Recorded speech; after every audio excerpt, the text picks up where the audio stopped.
on to the Pickens County Board of County Commissioners regular session on Wednesday, June 9th. And we have so many people in the room. I think this is the most we've had in all of 2020 and 2021. So it's so nice to see everybody. I'm Kelly McNicholas Curry. I'm the chair. Patty Clapper, vice chair, is here with me, and Commissioner Greg Poshman here for the first time in a long time. And we're happy to have you here, Greg. Good to see you. Do I look lost? You look right at home. You know, fake it till you make it, right? Okay, so the first thing is John Peacock. Do we have any additions or deletions to the agenda? We have a change in order to the agenda that we wanted to recommend.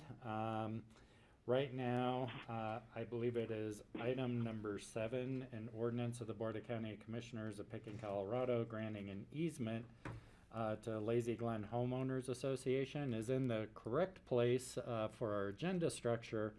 However, you'll be making a land use decision on that later, so we thought that that item, the board may want to move that item after. Now Item I 10? just lost it. Oh, item 10. Thank you, Yes. Patty. Yeah, so maybe make that 10A. And I should recognize our commissioners joining us from afar on Zoom. Steve Child and Francie Jacober are at a conference in Vail with other county counterparts. And so nice to see you guys on Zoom. And with that, I will request an amendment to a motion to amend the agenda, please. So moved. Thank you, Patty. Second it. Thank you. Any further discussion? Okay, all in favor, please say aye. Aye. Aye? Aye.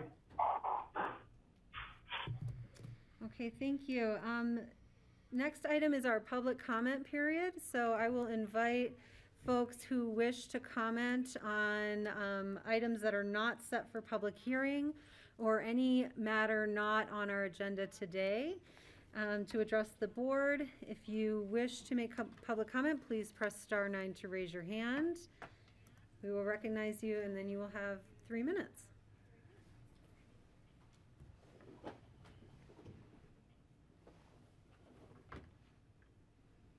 And I do see a couple of folks here. If you are wishing to comment on something not on our agenda or listed as a first reading, please go ahead and press *9 to raise your hand.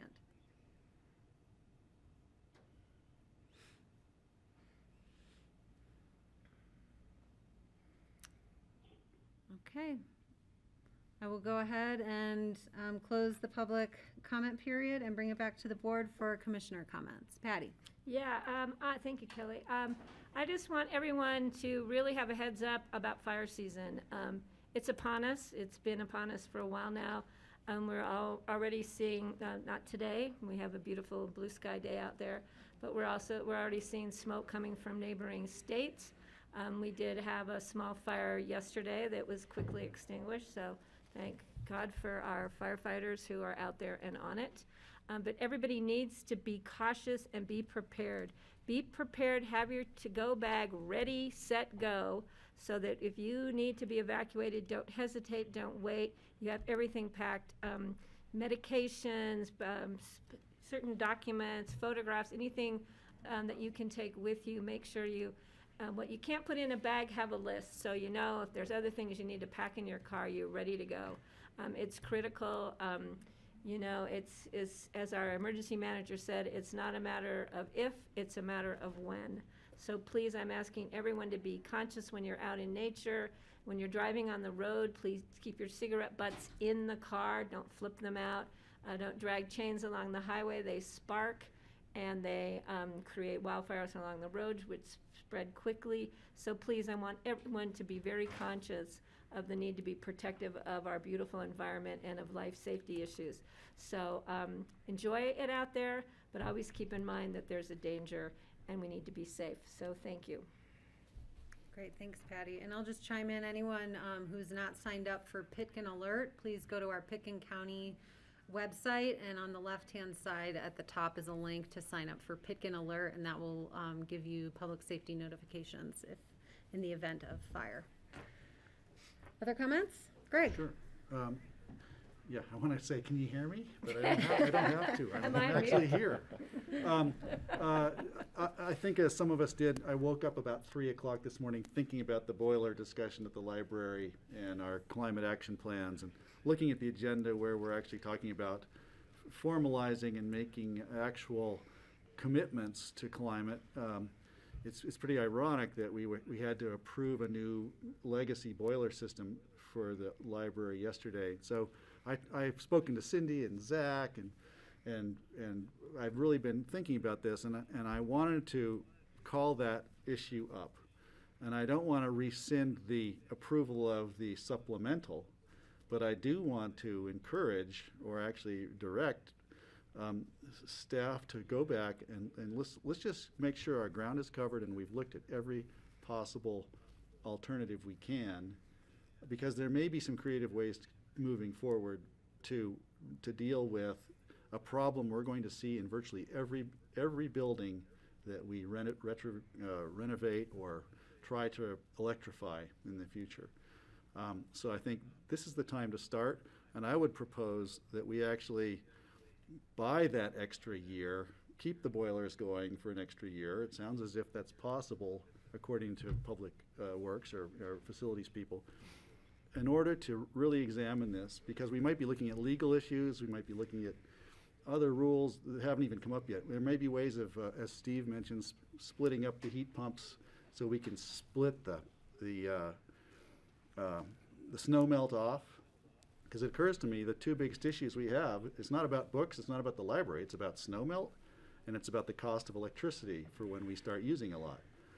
Maybe there are ways we can work with the city, and I talked to Ward. Ward called me and he said, hey, let's have a chat about this. So I think there's work to be done, and there's fresh ground to till, that we may come up with a solution that will help us going forward on every public project or even any personal building we try to electrify going forward. So I wanted to bring it up and propose that we revisit that and that be part of our approval, is that we increase the examination, and I'm up for paying the extra cost of keeping those boilers another year in order to do that.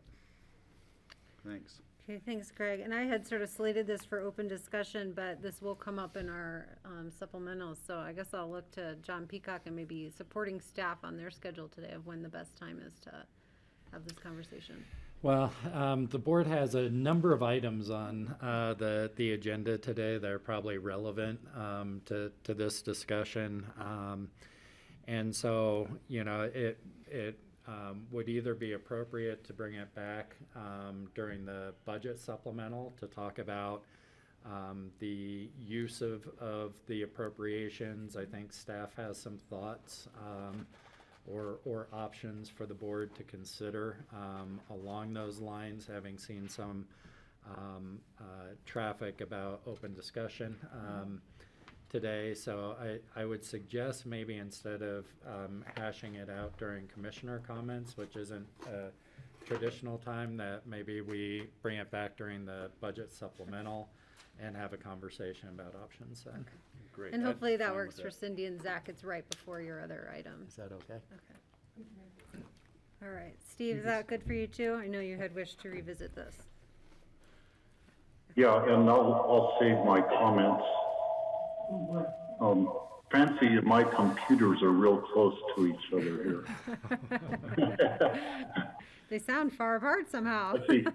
It might be, is that okay now without the echo? So, yeah, I have some comments about a discussion I had with a gentleman from the Iconergy company, consulting company here at CCI that I think will be very enlightening for everybody. So Okay. I'll save those for later. Okay. Any other commissioner comments of general nature? Okay. I'm not seeing any, so let's go ahead and move on to, oh, Steve, go Kelly, ahead. Yes. I will talk real briefly about the wildfire that was on Cottonwood Pass. I talked to Eagle County commissioners, and the fire was limited to just like a half an acre to an acre. They got it out real quickly. They weren't sure what caused it yet, but just to reiterate what Patty said, we are in fire season already, and please be extremely careful. Great, thank you. And pack your go bags. Get ready to evacuate your home with all your essential papers and documents and photographs and things that you can grab them and be out the door in an instant, because that might be what saves your life and your important things that you want to save. All right, thank you. Okay, moving on to the consent calendar. We have 3 items: the minutes of May 26th, an ordinance of the BOCC authorizing adoption of Phillips River access, and a resolution appointing independent referees or hearing officers to sit on behalf of the Board of Equalization, as well as a list of arbitrators. So let's check in with the board. Are there any items that you wish to pull from the consent agenda? I have 2 questions, so I guess I will pull items number 2 and items number 3. Hopefully they'll be resolved quickly to move us along. And so with that, I'll look for a motion on the minutes of May 26th, please. So moved. I will second. Thank you. Moved by Greg, seconded by Patty. Any discussion? Okay, all in favor, please say aye. Aye. Aye. Aye. Thank you. Okay, and then item number 2, the ordinance of the BOCC authorizing the adoption of the Phillips River access as Pickens County Open Space and Trails. And I'm wondering if, I see Dale, are you able to answer a question for me on this? Yes, or Paul Holsinger, I think, is with us, Let's see. or if he's not. I don't see him on here yet. Okay, he just sent me an email about this in anticipation of your question, so Okay. go ahead. Okay, so we did have discussion about this item at a work session where the board would, where open space would adopt the the Phillips River area for a period of time in order to be able to manage it under Title 12. And I guess my question was related to, in the resolution, it's unclear to me how we're defining Phillips River area, I should say. I don't, like, do we need to say it's from the bounds of our property lines and bank to bank? Otherwise, I don't know. It's pretty general, and I don't know if that's a problem, but that was my question. Well, there is a map. Oh, here's Paul. Hi, Paul. I'm going to let Paul take. Thank you. Oh, sure. Yeah, and I emailed Phyllis as well.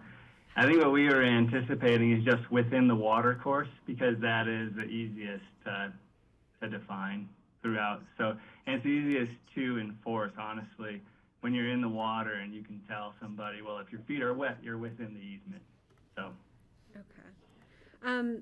If it's okay, I'd like to just add that description. I mean, within the water course seems pretty straightforward. Sure. And I can pull up the reso to find where to put that.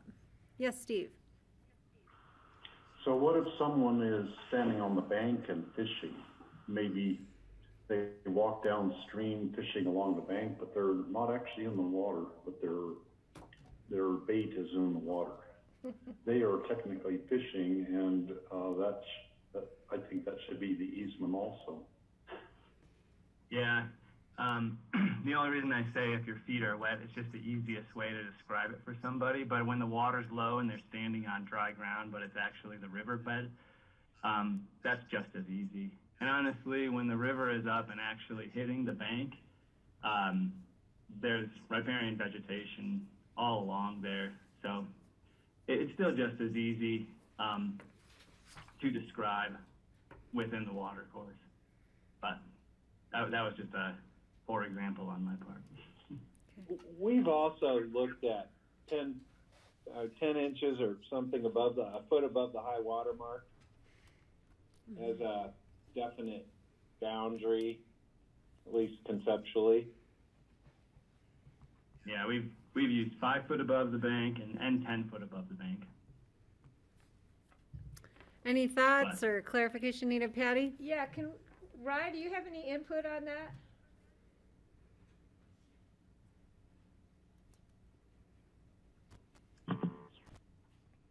you could do the high water mark, although,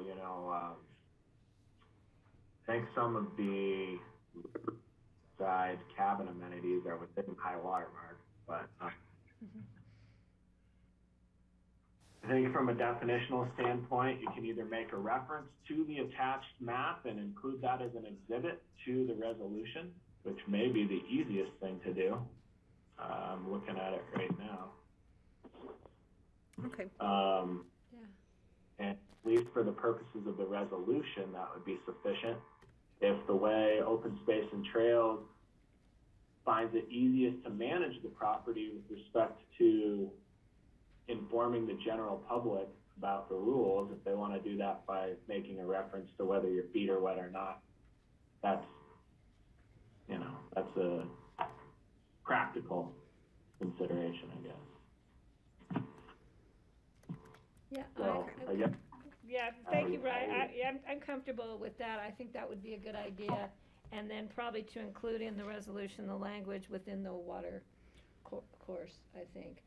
I think the better we clarify, then the better the issues are down the road or down the river.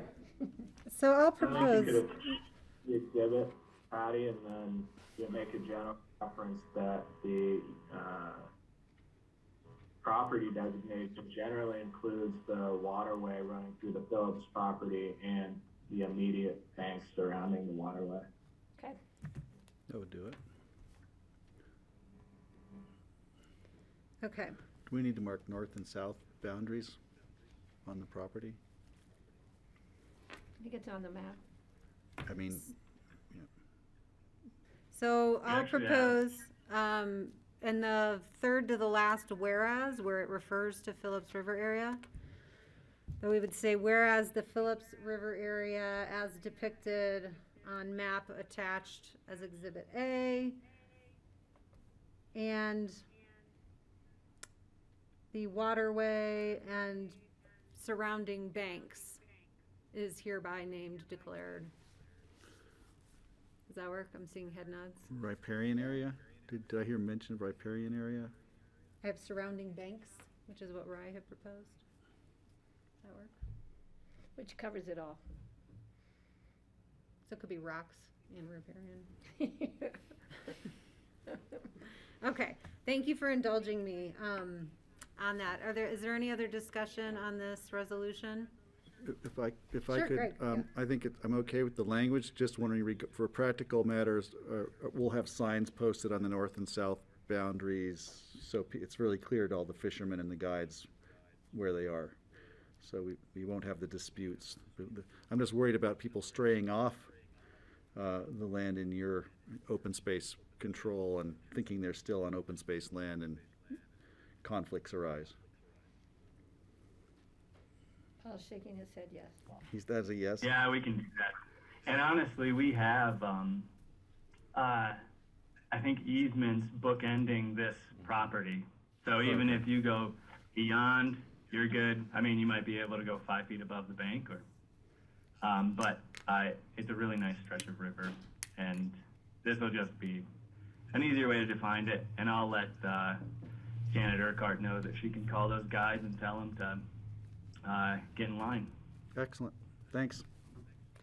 All right, so with that, I will look for a motion to approve the amended ordinance. So moved.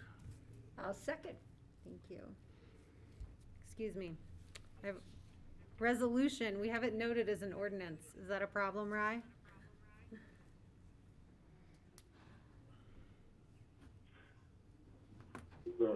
I mean, I believe it was a resolution on the, at least on the document itself. But no, the designation of the open space property from the housing fund to the open space designation can be accomplished by resolution or ordinance under both the Home Rule Charter or title or Chapter 12 of the Land Use or County Code. Okay. So we're good. I just wanted to note that it's on our agenda as an ordinance when it should say that it's a resolution. Good catch. Okay. Okay, so I have Greg has moved, Patty has second. Any further discussion? Seeing none, all in favor, please say aye. Aye. Aye. Thank you for Thank this. you. This is great. What a great thing that this is. Okay, item number 3 on the consent agenda, the resolution of the BOCC appointing independent referees to sit on behalf of the Board of Equalization to hear taxpayer appeals of the Pickens County Assessor's valuation and developing a list of persons qualified to act as arbitrators of property valuation disputes. Hi, Julia, and I don't think Jeanette's here, so, I guess my only question on this item, which is very straightforward otherwise, and for those watching at home, we are, the BOCC acts as the Board of Equalization, but we can appoint hearing officers and arbitrators on our behalf. Do we need to list their names? There's sort of no reference to who exactly we're appointing in the resolution. So that was my concern. I know that in 2019, which was the last reappraisal year, we did not list the hearing officers and arbitrators' names, but I guess that would be up to Fry as the attorney maybe, or you all, and I'd be happy to add it. Well, if you have the names and you know who it is, might as well add it. Okay, so, I have a yeah, Patty. Yeah, I just want to thank the hearing officers and the arbitrators ahead of time. This year is a busy year, of course, with the reevaluations. I think that we want to make sure everybody's happy this year because in 2 years when we do reevaluations again, it's going to be even more interesting with what's been happening with our property values ever since COVID hit the community. So I want to thank everybody ahead of time for helping the county out on this, because they put in a lot of time, a lot of energy, and we really appreciate their participating in this for the Board of County Commissioners. And I also appreciate the fact that they're very knowledgeable, and the information they provide back to the board is extremely helpful. Thank you, Patty. Francie, I saw your hand. You are muted.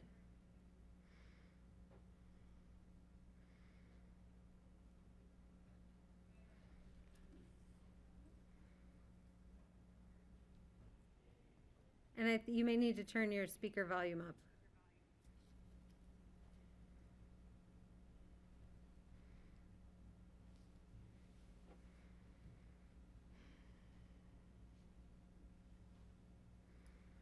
We still cannot hear you.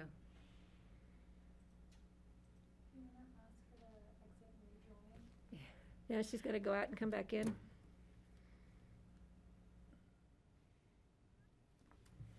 It happened So yesterday. we can't hear you. Do you want to try and rejoin and we'll just hang on?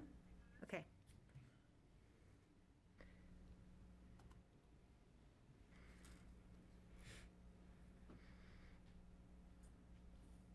See, Greg, at least it's not us telling you, Greg, you're frozen. Greg, where are you? I was just sitting very still. But you weren't breathing. I forget.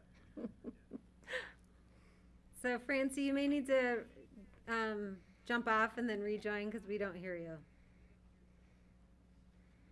I should give her note cards. I know we used to have the chat function, but okay, we'll just give her a second to come back.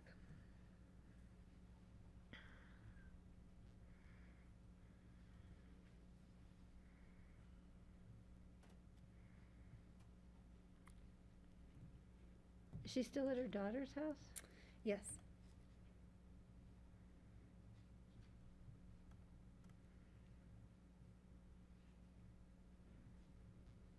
We have 6 total, 6 hearing officers. 4 and then 2 arbitrators. All right, Francie, let's see if we can hear you. Can you unmute? How's that? Oh, yay. Okay. I was just wondering about the names that were listed at the beginning of this in the background. Are those just previous arbitrators, or are those people who are willing to do it now?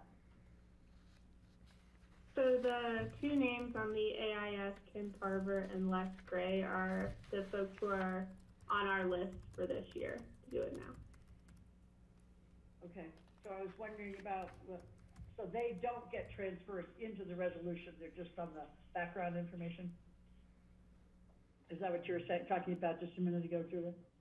No, I think that there's a consensus to add both the hearing officers' names and the arbitrators' names to the resolution so that everything is crystal clear. All right, thank you. Okay, are there any further questions or discussion?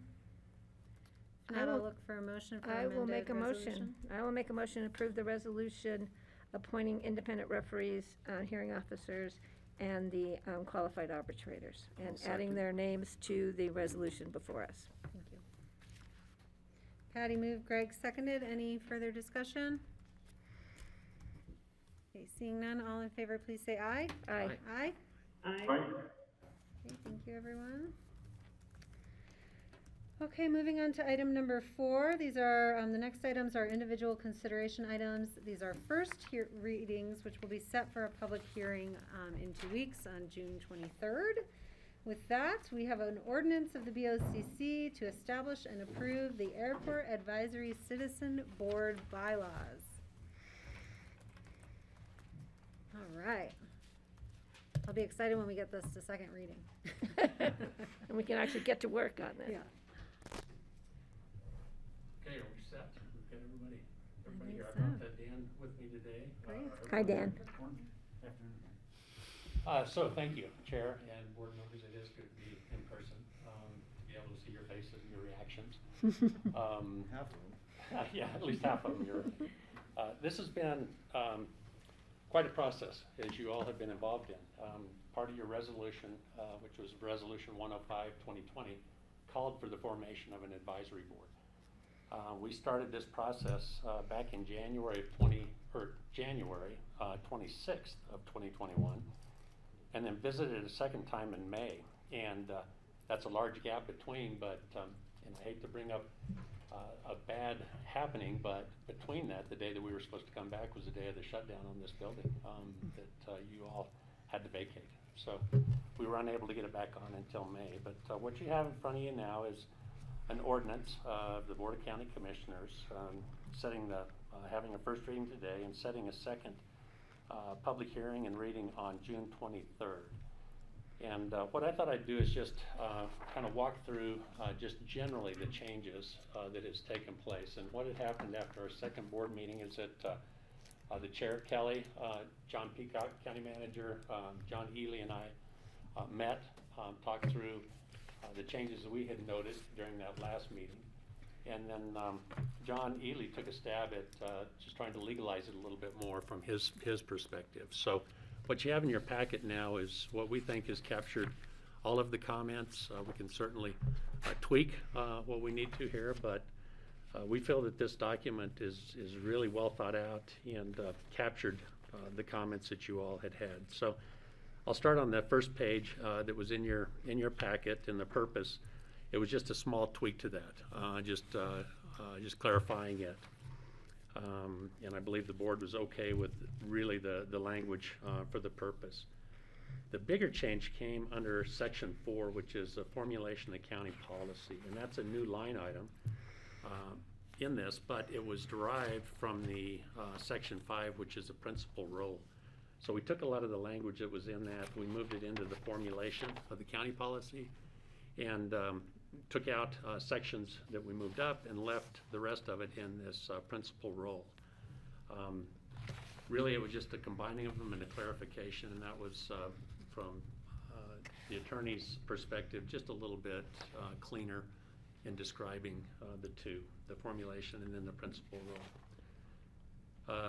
And I don't know, Kelly, do you want me to just go through all this and then come back for any questions that you may have? Is that the easiest way? Yeah, that's fine. I think we had left it with the composition and the alternates was the last part of our discussion. Yeah, so. Yeah, and you'll see the changes, and I'll point those out here for you as well. So on Article 3, just added at the very bottom of the functions and matters concerning airport operations and community goals. That was the only add to the function portion of it compared to our other one. Appointments, and this is where we had the conversation on the alternates, and this is what has been put in now. On the third line down, it says 2 alternate members appointed to serve on the board. It was a consensus of the group that you wanted to add alternates to this. And then the very last couple of sentences were added. So alternate members may participate in all discussions and business handled by the board. Alternates shall vote only when a voting member is absent or otherwise unable to vote. And then participation of alternates is based upon seniority. And that, I think, addresses who gets the right to vote between the two. So it would be the first one that's appointed by you all would have that voting right between the two alternates.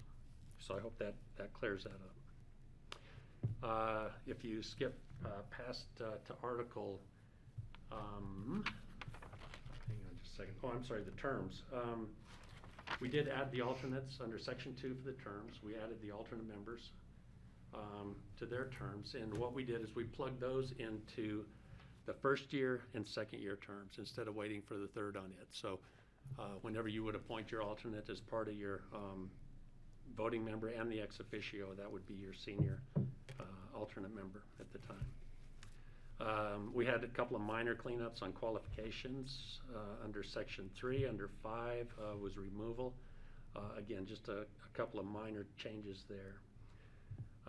We did under the election of and terms of office, we had that open-ended, thinking we would wait until a regular meeting and then define when that was. And the suggestion was, well, let's just put that it's our first regular meeting of each year, which seems to cover that for you all. One add is that whenever the board does appoint the members, we're asking also that the board appoint the chair and the vice chair. And we can certainly talk about that a little bit more, but that was an added change to this. And it may be worth a discussion if that's the way that you want to do that at the time. And there may be a process around that. It probably doesn't have to be spelled out in the bylaws, but it's something that whenever you start the appointments, it's going to have to be discussed in how we do that. So I'll jump in. I'm a little confused because I thought the BOCC was appointing the board, and we're referring to the board as the airport advisory board, and so they would appoint their own chair and vice chair. Am I reading that correctly? As opposed to the BOCC appointing the chair and vice chair. Yeah, and this was just one of those things that was changed in this last document that you guys can certainly take that out. Okay. So Yeah, I think it should be just the board itself that appoints, not us. I agree. Yeah, we'll clean this up then.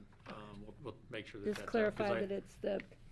Yeah, that's one of those that we added at the end here, just trying to clarify for this first go-round of getting it fully established, but I think it could add some confusion, so. Yeah. Okay. All right. Moving on, regular meetings, there was just a clarification of that as well. It's just held once each month. But again, I think it says that they can have additional meetings as needed. So I think that addressed the board's thought of, hey, they may need to do more than just one a month. Special meetings, we did remove unless the notice is waived. We really feel strongly notifying meetings, as you all do. You're very transparent about that. So we took that portion out of it, that there's this option to be able to waive a notification. So we removed that. Under quorum, we went ahead and defined what the quorum is, and it is 3 voting members, because that was open-ended last time in a discussion. Parliamentary procedures, we did allow, I guess, a little grace in the way that it was written. On the very last line, it says, if Robert rules are not strictly followed, the fact that shall not invalidate any action of the board. Robert's rules are very difficult, as you all deal with, and they can get highly complicated. So I thought the thought was let's don't let that trip up some actions that have been taken by the board. So on the agenda, we just cleaned up some posting requirements. They'll fall in line with what we have here. And then the bigger change, and Greg, I think this was to your comment at the end, was the standard conduct and conflicts of interest. It was a small section. You'd asked questions about it. We just figured let's just write it out in this, so it's spelled out. Right. So that's a full addition to what you saw in the last go round. With that, that's the bylaws. I do suggest, and I guess maybe this is something for the chair or John maybe on the ordinance itself. I noticed in the title that it says citizen. It says an ordinance to establish and approve the Airport Advisory Citizen Board bylaws. But nowhere else does it state that, and I'm just wondering if that shouldn't be removed and just keep it consistent. Sure. And with that, Kelly, I easy amendment. believe this captures everything that the board had talked about. The application, there were a few changes in it, but it was just mostly taking off, I think, Commissioner Child, you'd mentioned removing the affiliation, voting affiliation. I think that got removed, and we cleaned up a couple other little small things there. So I think it's ready to go. Whenever the board has their second reading, it's going to be electronic. It will be fillable, so that I believe you'd ask if there's more than what a line would allow, would expand to allow that. That was my question. How are they going to answer those questions in one line? So we'll make sure that it allows enough space for it. So, but with that, Kelly, I think. Okay, questions for Rich? Yes, Patty? Yeah, Rich, I did a side-by-side comparison, so I was able to follow you all the way through the changes to the bylaws, and I'm fine with them. And yeah, my thing about the applications was, you know, it's very different from our other board applications, our commissions and committees and boards. So if we could kind of try and follow, you know, so it's not too standalone, but I'm glad to hear that they have a little more space to fill out some of these. We're asking them to be pretty concise. The other question I have, and I'm going to ask it right now at this time, is how we're going to do the interviews based on these applications. If we get 100 applicants, are we, the Board of Commissioners, going to interview 100 applicants? Or are we going to have some kind of vetting to reduce that to a number? Or, I don't know, we haven't discussed that. So That would be a first, right? So if we have 7 applicants, it's easy. If we have 70, it might be a little more difficult to do 70 individual.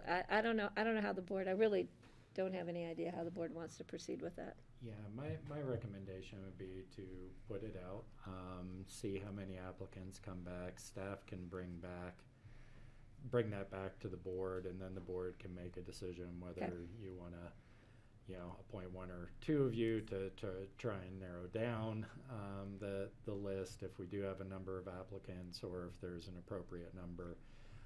I would say because you're appointing a board from scratch, you are probably going to have more applicants in this first and more interviews to do. So it probably will be time consuming regardless. And so, but we can bring that back once we see what the response is. Because I don't know how to project that. Yeah, in what you're saying, it makes good sense. So we could then say, we could set a number. If we had 30, we could say we'll interview 15. And we could send them all to the board, and then the board could take their top 15, and we see where we are in agreement.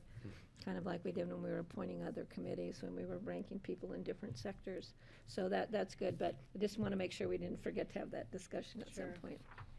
Thanks, and Rich, thank you for all the work that went into this. I appreciate it. Thank you, board, for your time. Steve? I don't think that would be part of the bylaws. I don't think that would be part of the bylaws discussion. It says we appoint the board.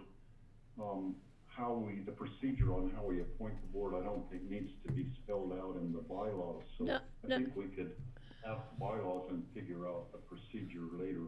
Steve, it probably would be different this time, that the initial appointments are going to be more complicated than subsequent years. Can I just, Steve, Sure, I Patty. wasn't saying that at all. I was just saying, since we were talking about the application itself, I just wanted to bring that conversation up so we knew that we were going to have that conversation in the future. I did not want it to be part of the bylaws. Okay, any other comments on the bylaws? We've been through these very thoroughly at this point.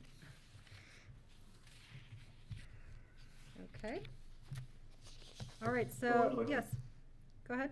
I'd like to make a motion to approve on first reading the ordinance of the commissioners to establish and approve the Airport Advisory Citizen Board bylaws with a public hearing and second reading on June 23rd.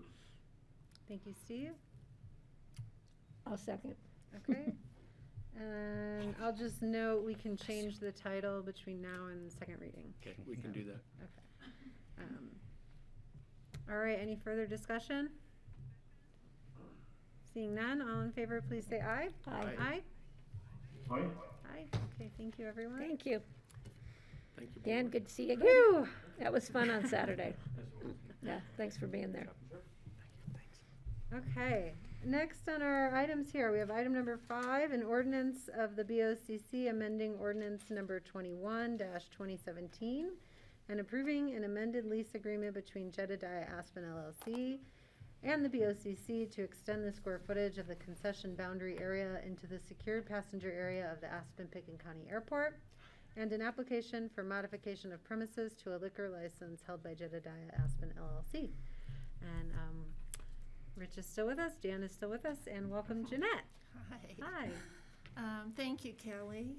As Kelly described, this is an ordinance of the Board of County Commissioners amending an ordinance that was established in 2017, approving an amended lease agreement with Jedediah Aspen LLC.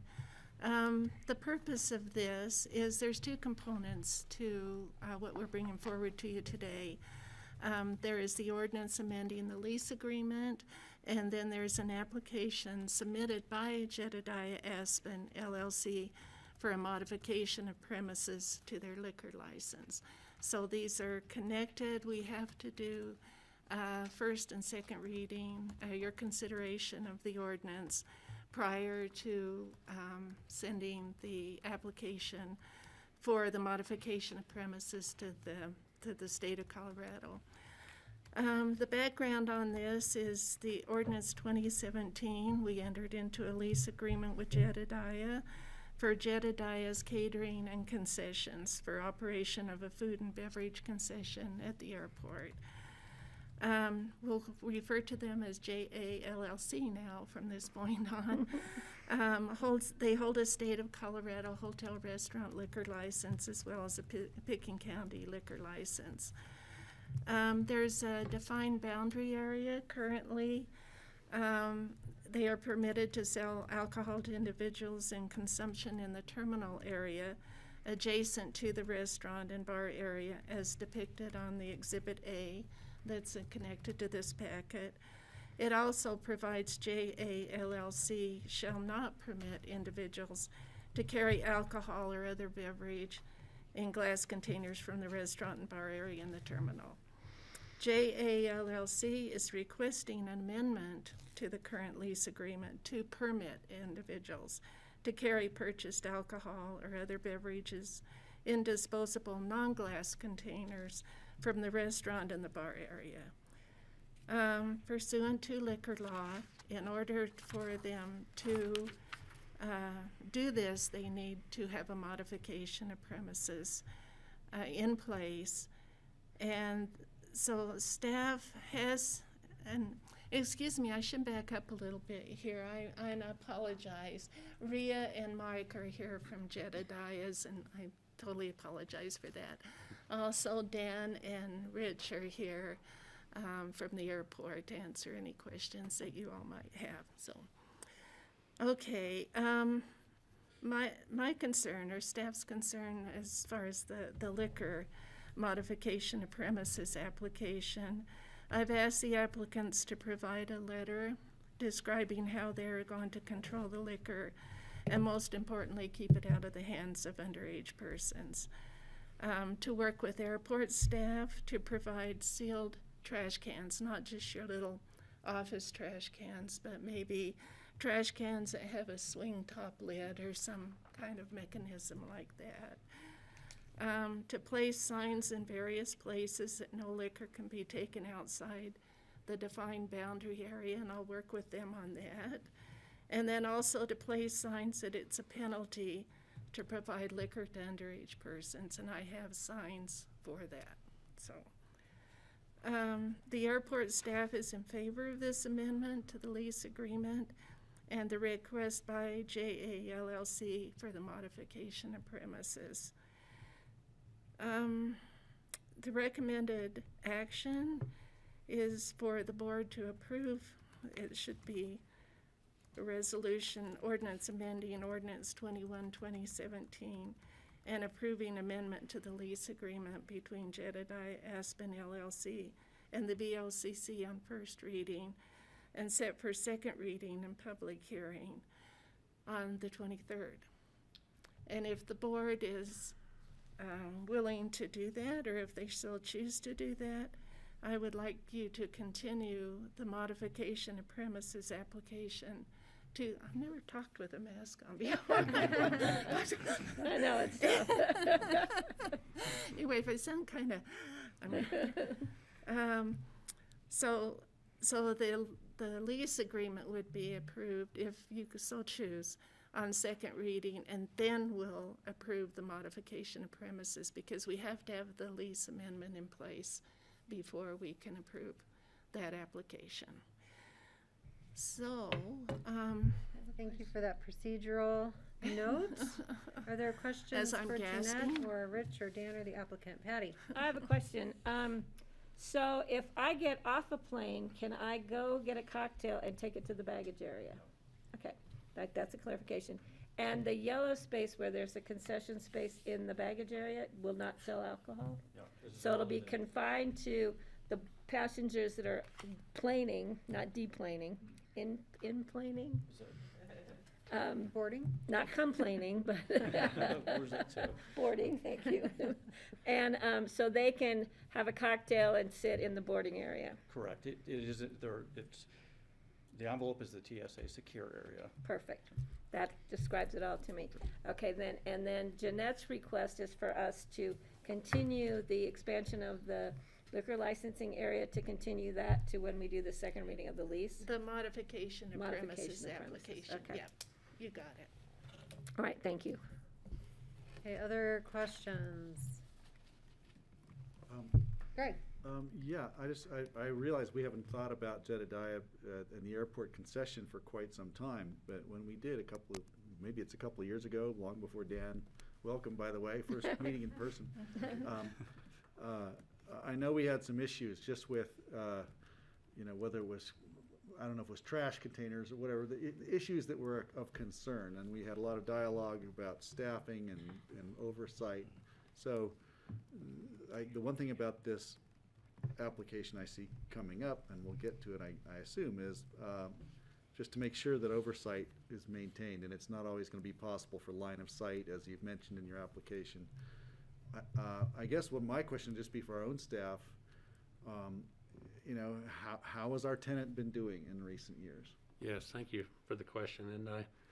And you're right, there were some challenges early on that I believe were discussed. In fact, I know they were discussed because one of my first meetings actually sat down with Mike, came into the office and said, hey, look, let's chat about our agreement, where we're at.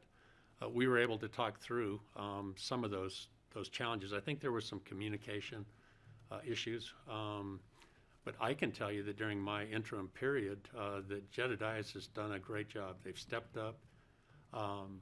They had a really difficult time. In fact, this is what's driving some of this during COVID and how it affected restaurants. They had to actually virtually shut down their alcohol area just to allow people to stand to be able to get some food consumption. They had to quit preparing food. It had to be wrapped. And so at the worst of times, they actually really stepped up and their service was excellent. So it's been good. We had a couple of issues regarding COVID with staffing. We got those addressed.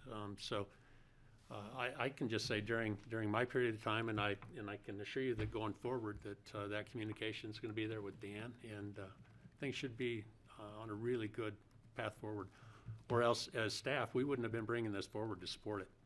We wouldn't have. We would not have added something else onto a service delivery that just wasn't working well. So that's where we as staff felt we could support this. In fact, we had what's called a station managers meeting out there, and it's where all of the partners are on a phone call, and actually had Rhea propose what they were looking at doing before it ever came to the board or to the staff for really finalizing this. asking the tenants, are you guys okay with this? And that would have been a great opportunity for people to step up and say, you know, we haven't enjoyed the service, you guys are not hitting your mark. That was not at all the case. The only comment came, I believe, out of one of the airline partners that just said, hey, let's make sure we get good signage, because the challenge is we don't want them leaving that secured area to get on a plane. And you saw the letter. They're going to commit to monitor this and enforce it, because I know Dan and his staff don't want to take that on. And so from our perspective, we're comfortable with that relationship and where we are now. But that was a very fair question. Great, thank you. Thanks for that, because it had been so long. I'm glad to get an update. Excellent, looking forward to it. Okay, other comments or questions? Steve? Looking at the drawing of the terminal, the layout, there's a little purple area that says concessions sales or something like that. And then there's just a narrow gap between there and the entrance from out on the tarmac coming in. Is that actually a narrow spot going into where the gates are, where the people actually leave the building to get on the plane? I can't remember, it's been a while since I've been through there in person. Or is that purple thing actually a wide area that people can walk through the purple part? And mine's in black and white. Retail But I think you're talking about an area there that they already had a lease portion there for their food items or their sale of merchandise. Is that correct? Actually, I thought he was talking about the space that kind of runs in front of the door that goes out to the tarmac, which is the old administration space. Okay. No, he's talking about the small concession space that's right behind the TSA entrance. Yeah. Oh, that doesn't exist anymore. That's all seating. So that purple, it says on here, Retail concessions. yeah, area Yeah, so 3, that's gone. 270 square feet. So So let me that- sorry, Steve, are you looking at Exhibit B? So we're all on the same page? It's Exhibit A. Just a second, I'll get to it. Is it this? Exhibit B. Yeah. On Exhibit B, right where it says proposed addition, the P is in a purple area in the packet, retail concessions, This. approximately 270 feet. That- Now, is that purple area actually a concessions area, or is there no walls there and people can walk right through a big wide area? So that was a former concession space. It used to be the gift shop, and it's all been turned into just hold room seating. Okay, so there is a wide opening going into that part. The part that's you can't see from over at the concession area. It's like a hidden corner that your staff wouldn't be able to see somebody if they were back in the corner there. So that's what I was wondering is how wide of an opening would it be possible to kind of not let people carry the alcohol back into that blind corner over there? But it sounds like it's a big wide area. It all flows from the food and beverage area clear back into all the different parts where the people sit in the waiting area. Is that correct? It is. So that purple area is just open to the rest of the room now. It isn't a defined space Okay. any longer. Okay, that was what my question was. So it sounds to me like what I was thinking is not practical, because you wouldn't be able to control Close that a off. wide area with people carrying alcohol through there. If it was a narrow opening, then you would potentially be able to control.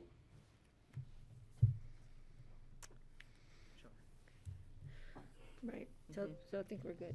Okay, I have a question, I guess. I'm not sure I'm on board with this. I hate to be the party pooper here.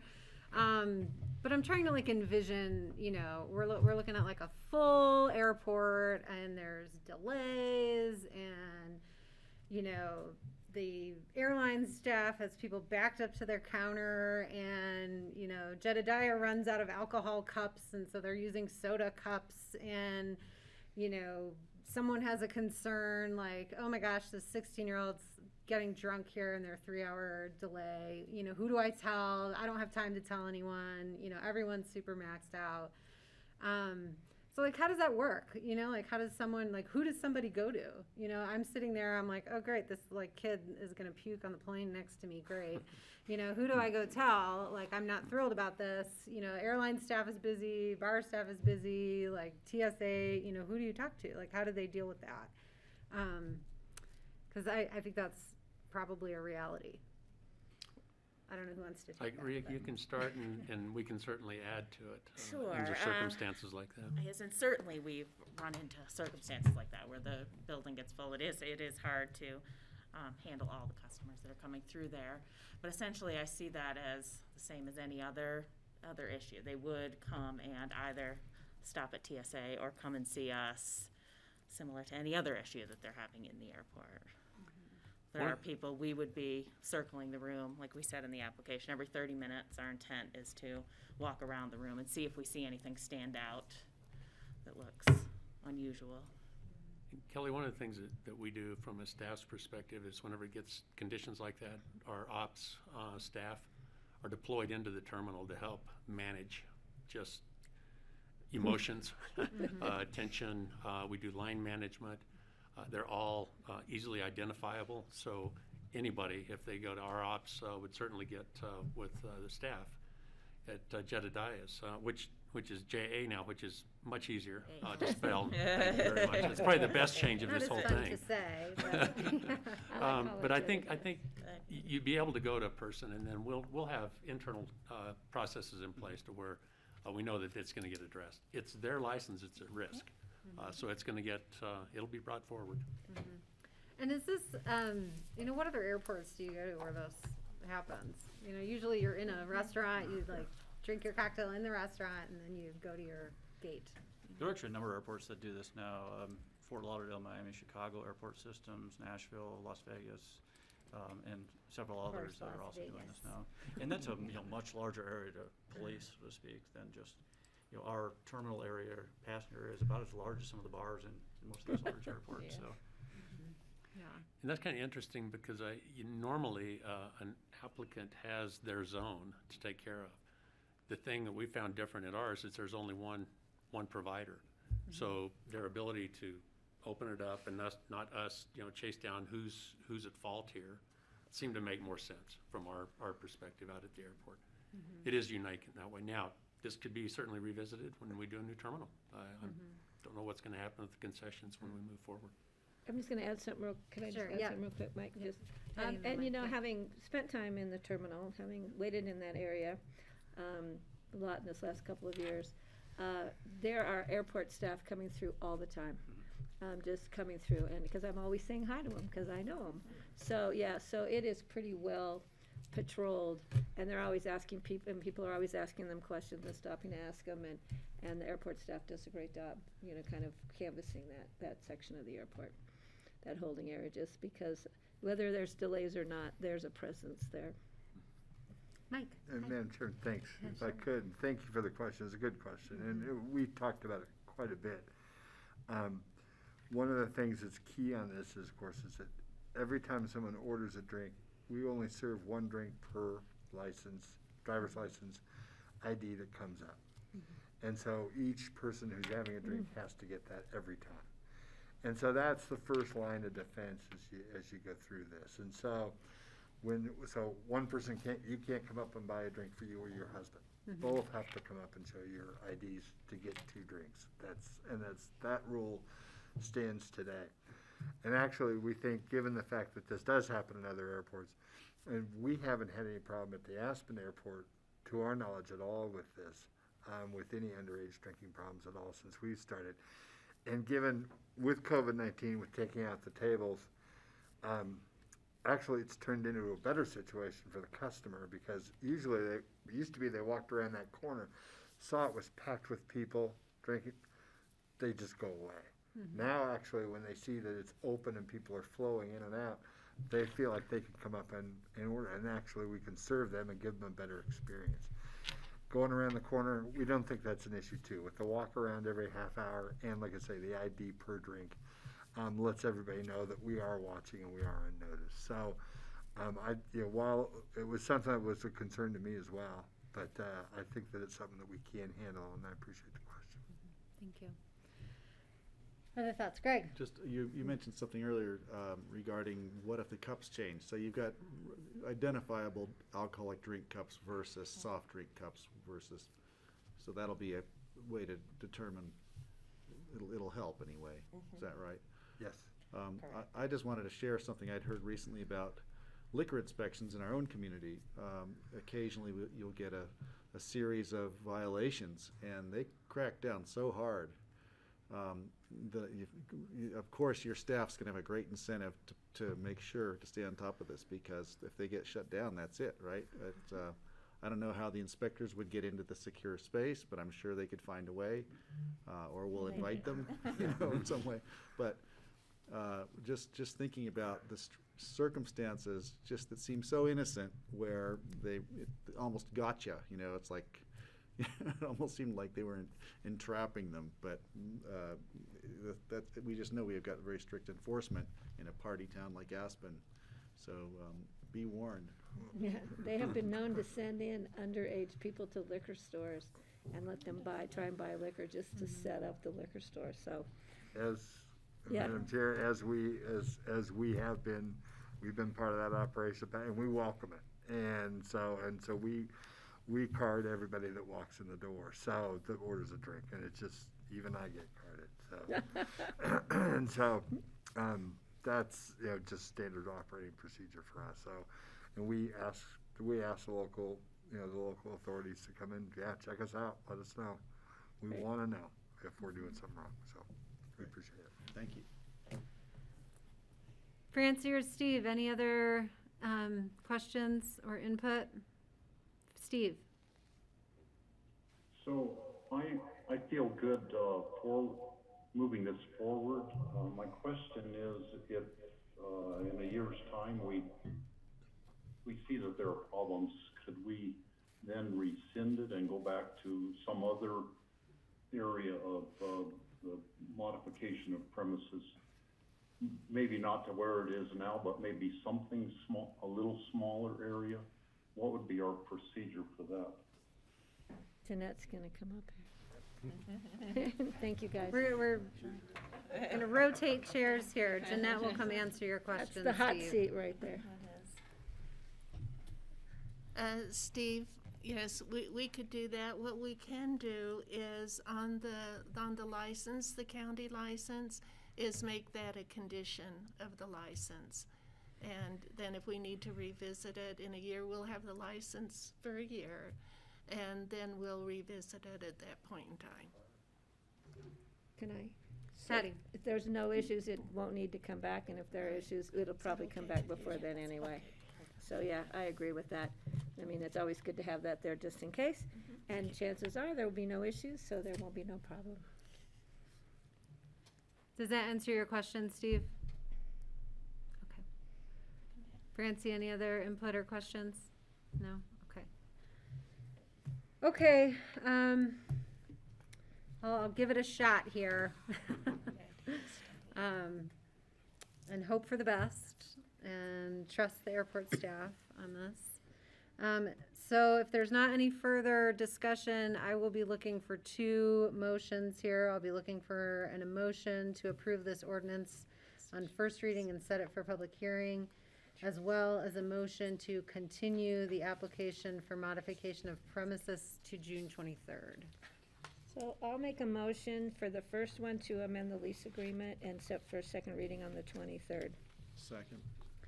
Okay, thank you, Patty. Thank you, Greg. Any further discussion?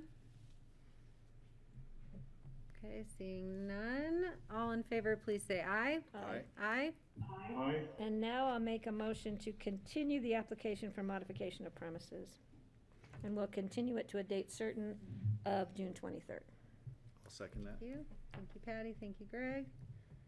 Any further discussion?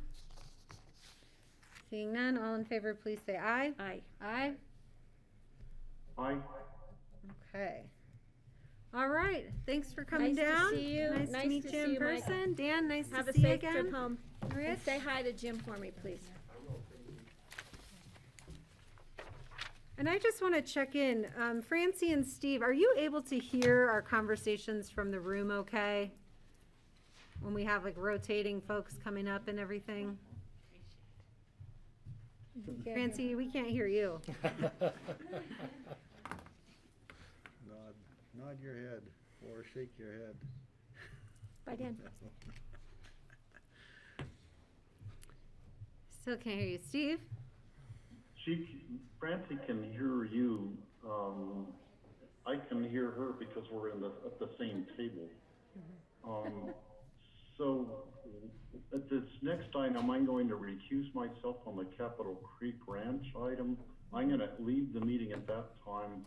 I'm going to re-enter on a different network link, and maybe then that will make Francie's hotspot thing work better.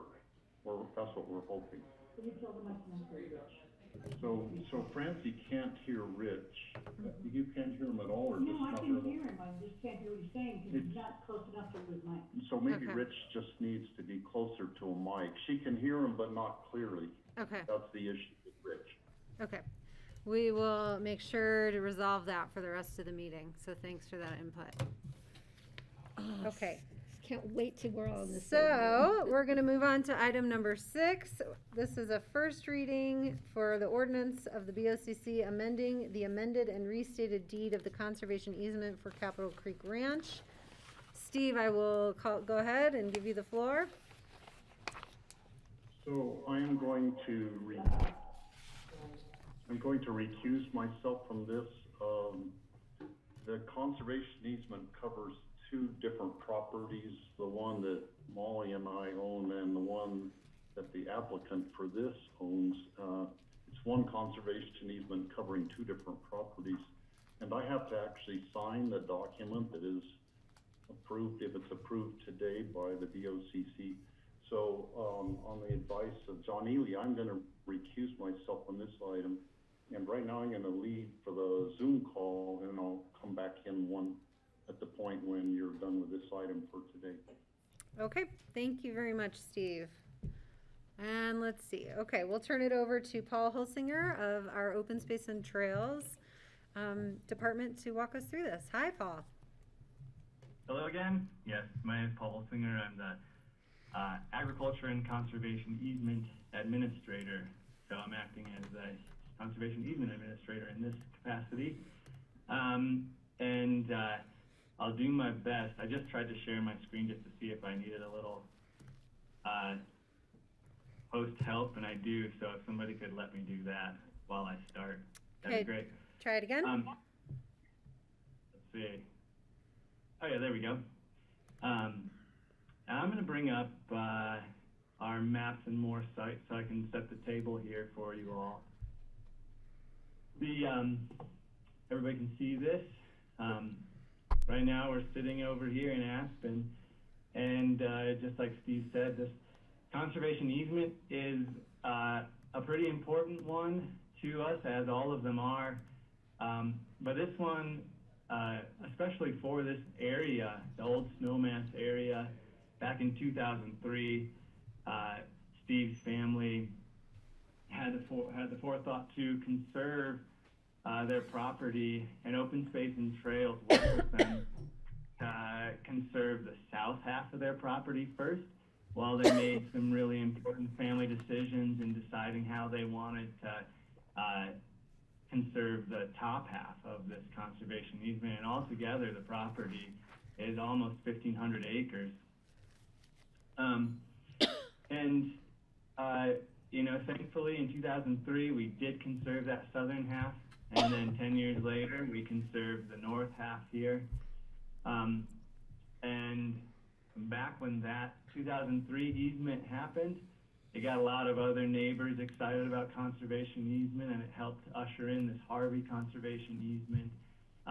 Most recently, the McBride conservation easement. So I think it's hard to say how important this conservation easement is, to just show the neighborhood how beneficial these lands are and how they can work with the county to preserve them. So back to the amendment here. Back in 2016, I'm going to zoom in here. Back in 2016, the conservation easement did some amendments to the property. Here are all the lot lines. These two are currently still owned by Steve and Molly. In 2016, the parcels, this large one, these three over here, and this one kind of in between, was purchased by Bear at Door LLC. And Mark Rochon, the owner of the property, really loves this place, and he's been working with the county for a few years now to get these lot lines in a way that he could develop the property and build his residence, but also cluster it in a way that furthers the conservation values of the property. You know, we've been really happy working with him, and I think Steve will probably chime in at a later time to talk about how he worked with the caucus. And this plan to amend these lot lines actually just got approved through a resolution, through a site plan development,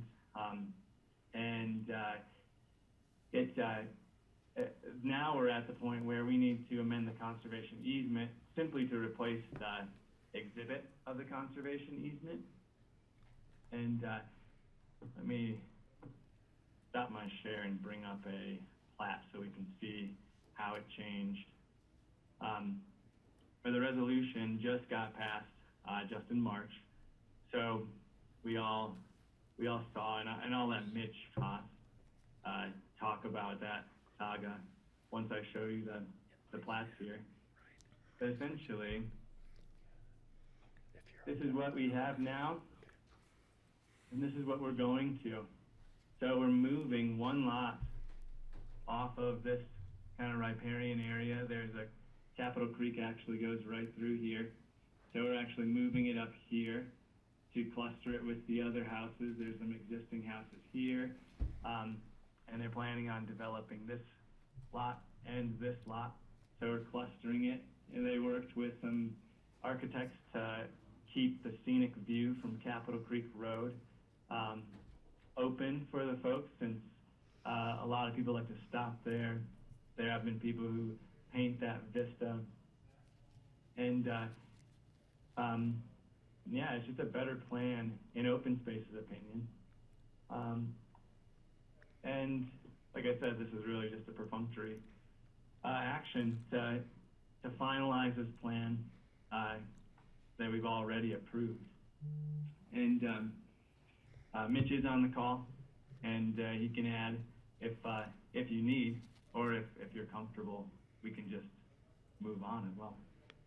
All right, well, we'll greet Mitch and give you the opportunity to add anything. Hi there, Mitch. Hello. Okay, have to do the unmute. Nice to see everyone. Yeah, I mean, I think Paul covered it.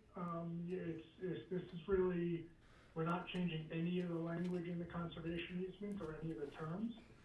Just the old exhibit maps that were attached showed the previous lot lines and the previous activity envelopes.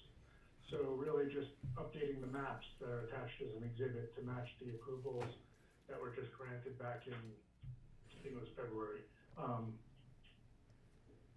That about sums it up. Okay, thank you. Any questions for staff or Mitch?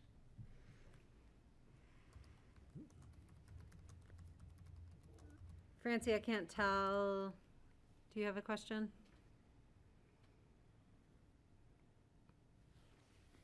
I do not have a question. I'm hoping you can hear me now. We can hear you just great. Great. All right. No question. All right, so this is an administrative update to an application that we looked at laboriously earlier this year. Okay, any other thoughts? If not, I'll look for a motion to approve on first reading and set for second reading. I will make a motion to approve and set for second reading public hearing on June 23rd, And I did not have to go through that laborious discussion because I was out of town that day, so it's my pleasure to make this motion. I'll second that. I'll second it. And I'll just note this, that involved our whole discussion around aesthetic and pescatorial use of ponds, which is still on our list to deal with, so. Okay, any further discussion? Seeing none, all in favor, please say aye. Aye. Aye. So that is 4-0, as Steve has recused. And thank you, Mitch, thank you, Paul. We'll see you guys on second reading on the 23rd. Thank you. Thanks, guys. So should I call back now? Yes, please.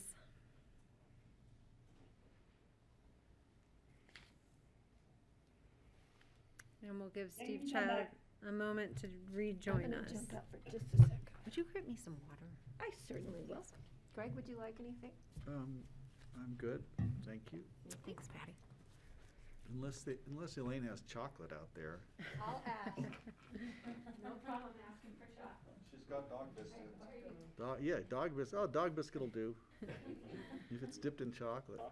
All right, we're giving Steve Child a chance to rejoin. I don't see him yet. And just for everyone's refresher, we moved item number 7 to become item number 10A. So we are moving on to item number 8 instead, which is the resolution to approve the second quarter budget supplemental requests. I don't see Connie here. Is she coming down? Grassroots, why don't you give us 2 minutes while we wait for everyone to arrive? Thanks. Let me go up. 2-minute break. Yes, please. There she is. Stand up and walk around. There she is. Oh, yeah.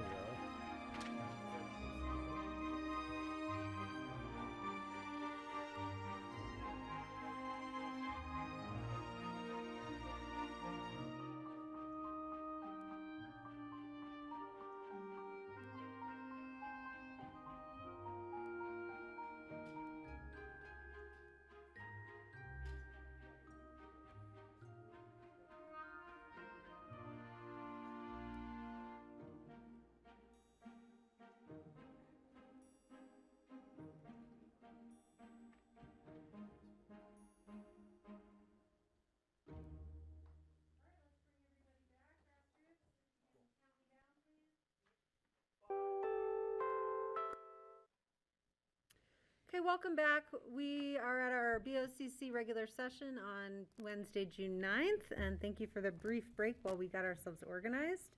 We are on item number 8, a resolution to approve the second quarter budget supplemental requests. And we have our board back. We're waiting for Patty to rejoin, but she'll be back momentarily, and our budget director, Connie Baker, to lead us through this. Thank you. Hi, good afternoon, everyone. We do have some staff here this afternoon. There was some staff that weren't able to join us last Tuesday when the board was hearing the different supplementals presented. So Kurt Dahl, I'm not sure if he is online at the moment or not, is here to talk about some of the public health requests and also the Pitkin Iron. He may not have joined yet, but should be here. And in the meantime, we have Mike Flegel, our facilities manager, and we've got Zach, and Nan is on the line also. Not sure if there's anyone else to talk about the Health and Human Services building generator supplemental request. The board had a number of questions on that one, so we thought we'd bring some staff in to discuss that a little bit further today. And then if Kurt joins us, we'll talk about some of the public health requests, and then go on to the rest of the resolution.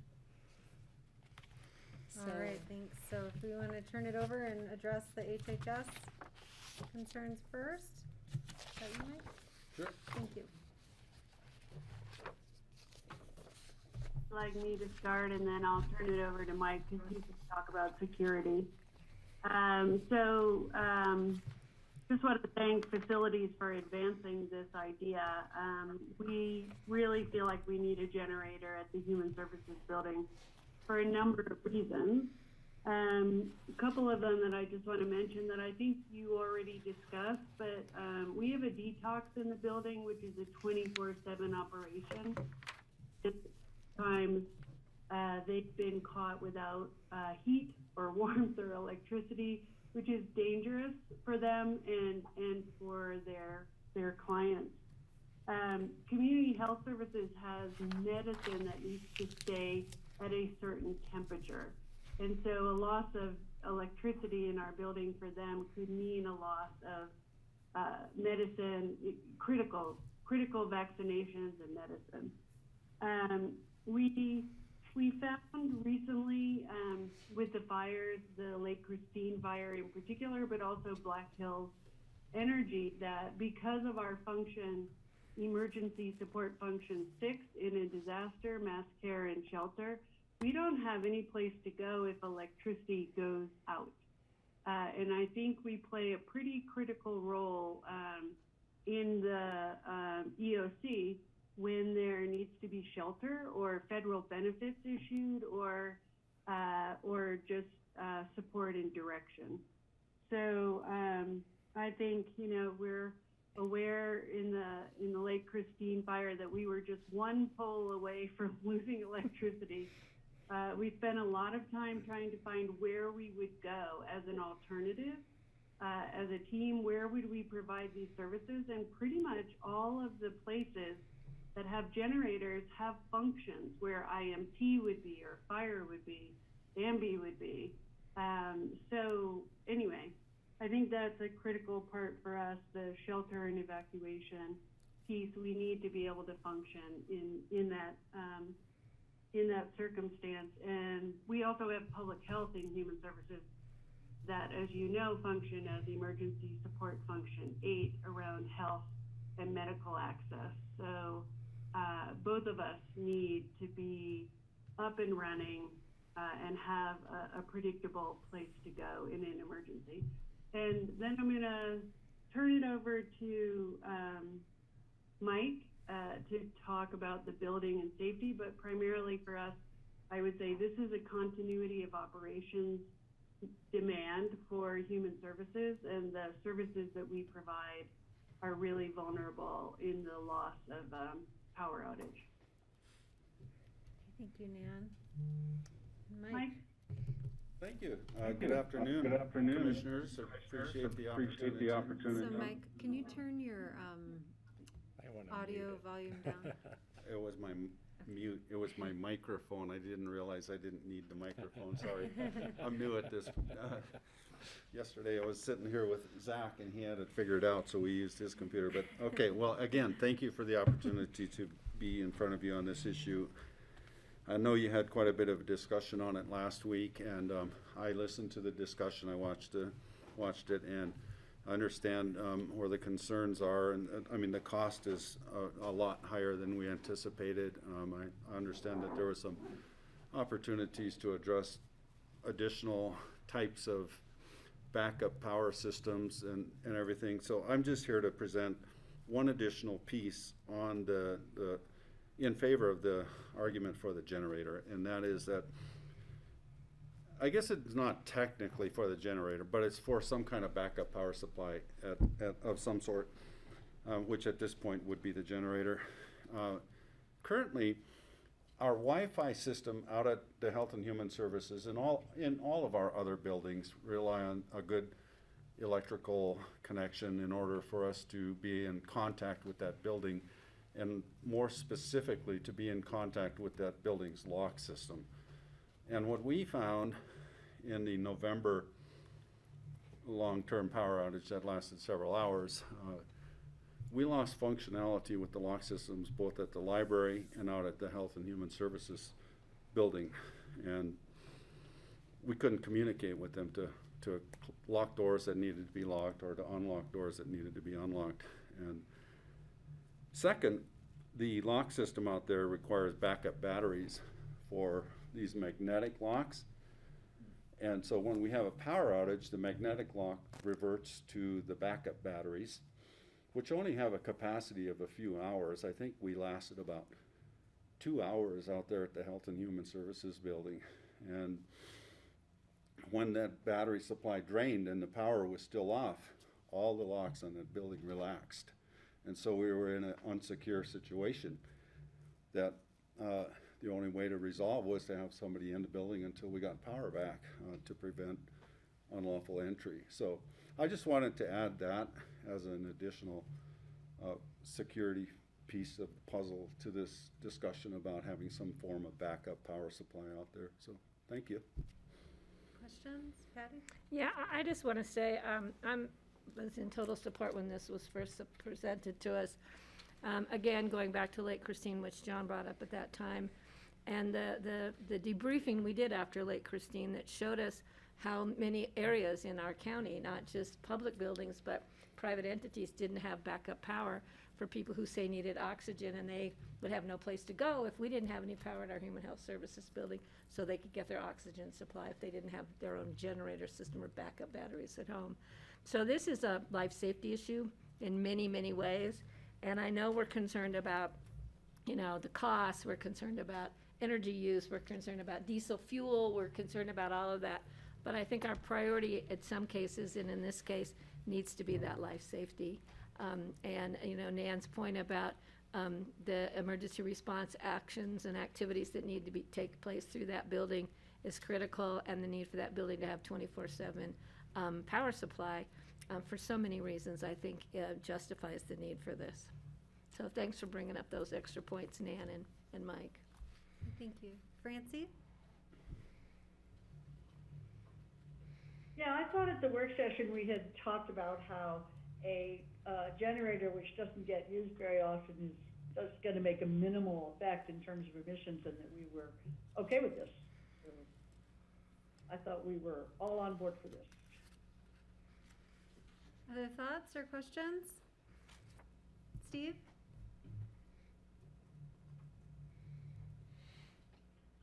So I'm good getting the generator right now for the immediate solution to this.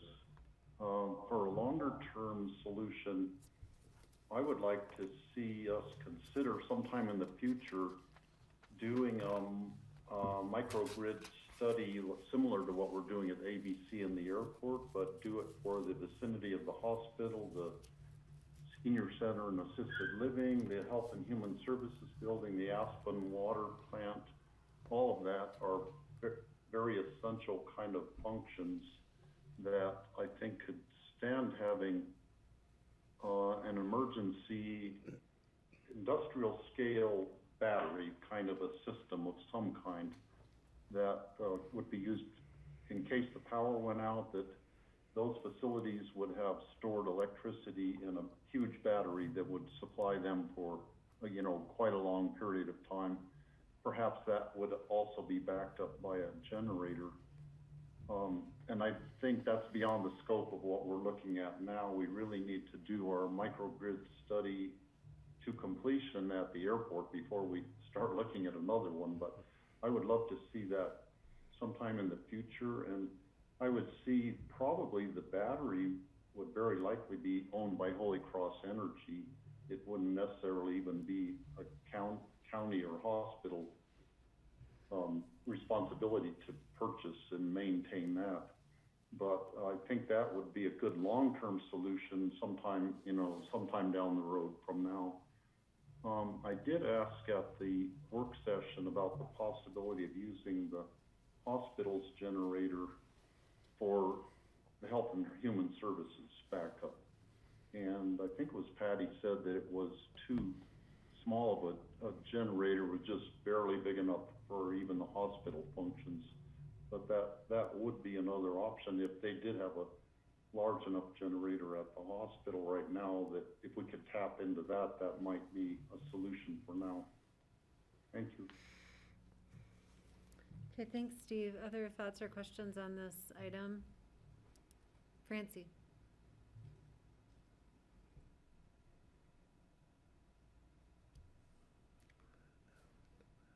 I don't know how it goes in and out. It was working just fine. We can't hear you, Francie. Does Steve shut his off and then she gets more? Did she rejoin audio? Can she try calling in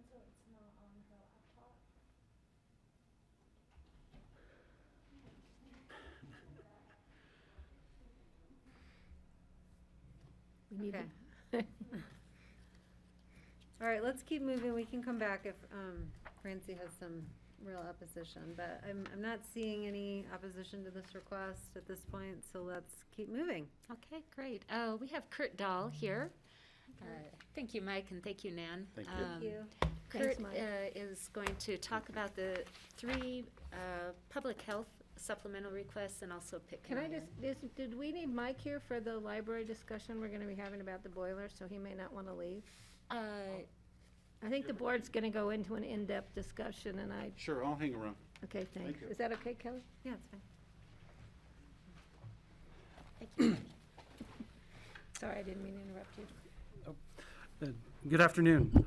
Kurt Dahl, Environmental Health Manager for Public Health. And I did not put together a specific presentation. I know that during the presentation last week, there were some questions that came up about the items that we have for the supplementary. Is it all right if I just go in the order of my memory? So the pick and iron supplemental request is a budget carry forward that we forgot to do for 2021. We've been carrying this forward. That's a decision. We put funds in prior to my tenure, I believe around 2010 or 11, to assist in repairing OWTS leach fields for that subdivision. They had not spent that funding except for a small amount, trying some experimental secondary treatment systems that they added onto their systems. Didn't work, so we've been waiting for them to address that. Technically the systems are not failed, however the leach fields are saturated, and so they've been looking at either putting funding together. They're now working on that. We've been in contact with them about permits, so they are looking to now spend that down, and I've been reminding them that the longer they wait, the less system they'll get for the same amount of funding. So that's a carry forward that I'm hopeful that we're going to actually spend down this year and not carry it forward into 2022. And then the immunization is a second round of funding, third round of funding, excuse me, for immunization grants that we're utilizing for staff time for both Carly, who's our immunization coordinator, and Carlin as well, who are both working on that. And that grant requires us to withhold funding through a series of years, so we can't spend it all at once. But right now, we have the 2 staff members slated, consuming all of that budget. The OPHB funding is again a grant for us that is continuing some equity work that started with our Protect Our Neighbor grant that we received from the COVID grants. Really looking at reaching out to the Latinx community to further the disease investigation and immunization efforts that we've been working on, as well as other disease investigations. And in really engaging that community, I believe we're proposing to spend some of that on our own staff time that we've already been working on, as well as then engaging media to help with advertising and information for that group. And then the fourth supplemental Quality Health Network is QHN Network, and that's really just a transfer between the Public Health Fund and the Disease Investigation Fund. We have a contract with Quality Health Network, which is a medical provider, medical record provider for the Western Slope. We started utilizing them about a year ago when we were getting information out of the state system with positive COVID tests, but the contact information would not be correct. And so at the recommendation of one of our regional epidemiologists, we signed a contract with them because they have additional contact information within their system to try to help us with contacting folks, who are either have had a positive COVID test is the main utilization. Since then, in the fall, we also have been working with them on a flu COVID report that they would give us so that we could monitor both tests. So they were generating a report for us around the number of positive flu tests and the number of positive COVID tests. And so that fund is currently for access for the disease investigation members, as well as myself. And it's a monthly fee that we anticipate at least through the end of the year, and then we'll probably continue into next year as we, plan forward for the following years. And with that, I think those are the four. And if you have any questions, I can. Okay, are there any more questions for Kurt? This is new detail on these.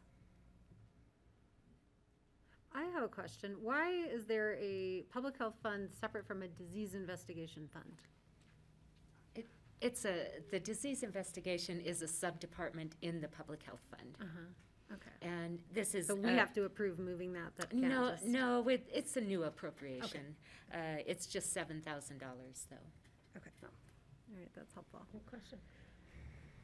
And Kurt, gosh, thank you for all your work this last year. I mean, Thank you. Thank you. A lot of teamwork too, a lot of public health and partners, so a lot of And I hard want to work. reach Thank out and thank Kurt for the work I think you're doing today and tomorrow in my neighborhood. Yes, and Smuggler, actually, depending on the timing, Josh and I are headed over to the Yeah, mine right well, after this. let me know if you guys need me at all. Thank I'm you. going to be here, Yeah. but I told Tom if he needs me to clarify any information to give me a call. EPA is coming up to do a Superfund tour of the site, so. and I do have a question on the pick and iron. Is that 60 grand gonna get them to where they need? I haven't seen the designs yet. I know that they have been completed. They haven't been submitted for permit. My gut is no, because the systems themselves, there are 2 or 3 leach fields that they need to replace, and so $60,000 won't cover all of that, which is one of the reasons I had been a pest in their ear of trying to get them to get it done sooner, but they needed to get their portion of that as well together, so I think that's part of the delay there. So there's a portion that the homeowners association is likely covering out of that. So, but I don't absolutely know right now. Okay. I guess I'm just thinking, you know, the American Rescue Plan funds specifically call out water and sewer improvements, so maybe we want to be thinking about neighborhood needs. If that's something that the board decides they want to allocate support for. Okay. Other questions for Kurt on this? Okay, I think we have approval for those supplementals. Thank you. Thanks, Kurt. Thank you. Thanks. Thanks, Kurt. All right, and then what was next? The board Is it wanted just the to boiler? discuss the library boiler. So I will invite Zach and Mike if you'd like to come on up. And I think, Come on over. you know, I'll invite my colleagues Greg and Steve to present their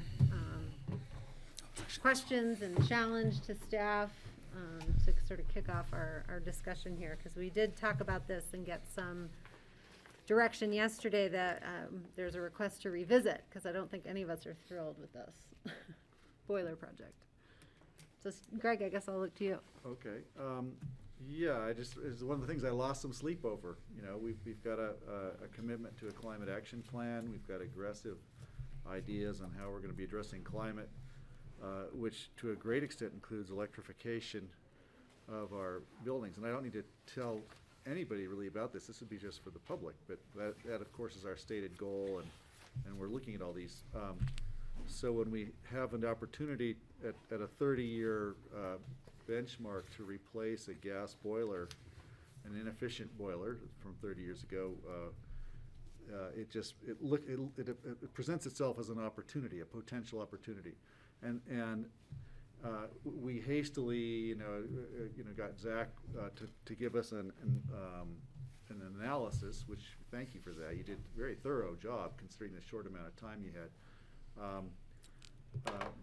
But I came away thinking, wow, I can't believe that there's just this is the way forward, or what a situation we're in with discovering that snowmelt plays such a huge role in our energy consumption, and so really the conversation I think this is going to lead to is, what do we need to do going forward, because this is going to come back again and again with every building that needs retrofitting in the entire community. I think that I'm comfortable with the conclusions you've made regarding this proposal, but I also think that it couldn't hurt us to step back a little bit and buy some time, if it's at all possible. If we don't think the boiler is going to explode in the next year, and we can still get another year out of it at not too great a cost, I wanted to propose that we do that, just so that we could examine. Because as people, you know, Mona from CORE will say, or anybody involved in climate work, is that, you know, really, if there's anything we can do to move off of, you know, the carbon emissions we're emitting right now, now's the time to do it. So that just starts the conversation for me, and that's how I came up with this. Of course, there are a lot more questions than answers. So I think that just frames the question. And then I'll leave it to you to, you know, clearly it's much more expensive to put electric in now. It doesn't make sense. But we still need to figure this problem out because it's an ongoing problem. Sure. So I'm actually going to go to Steve because he did reach out saying he wanted to discuss this for open discussion. So Steve, I'll give you the opportunity to raise your concerns now too. It's frozen. Can I jump in while he's unfreezing?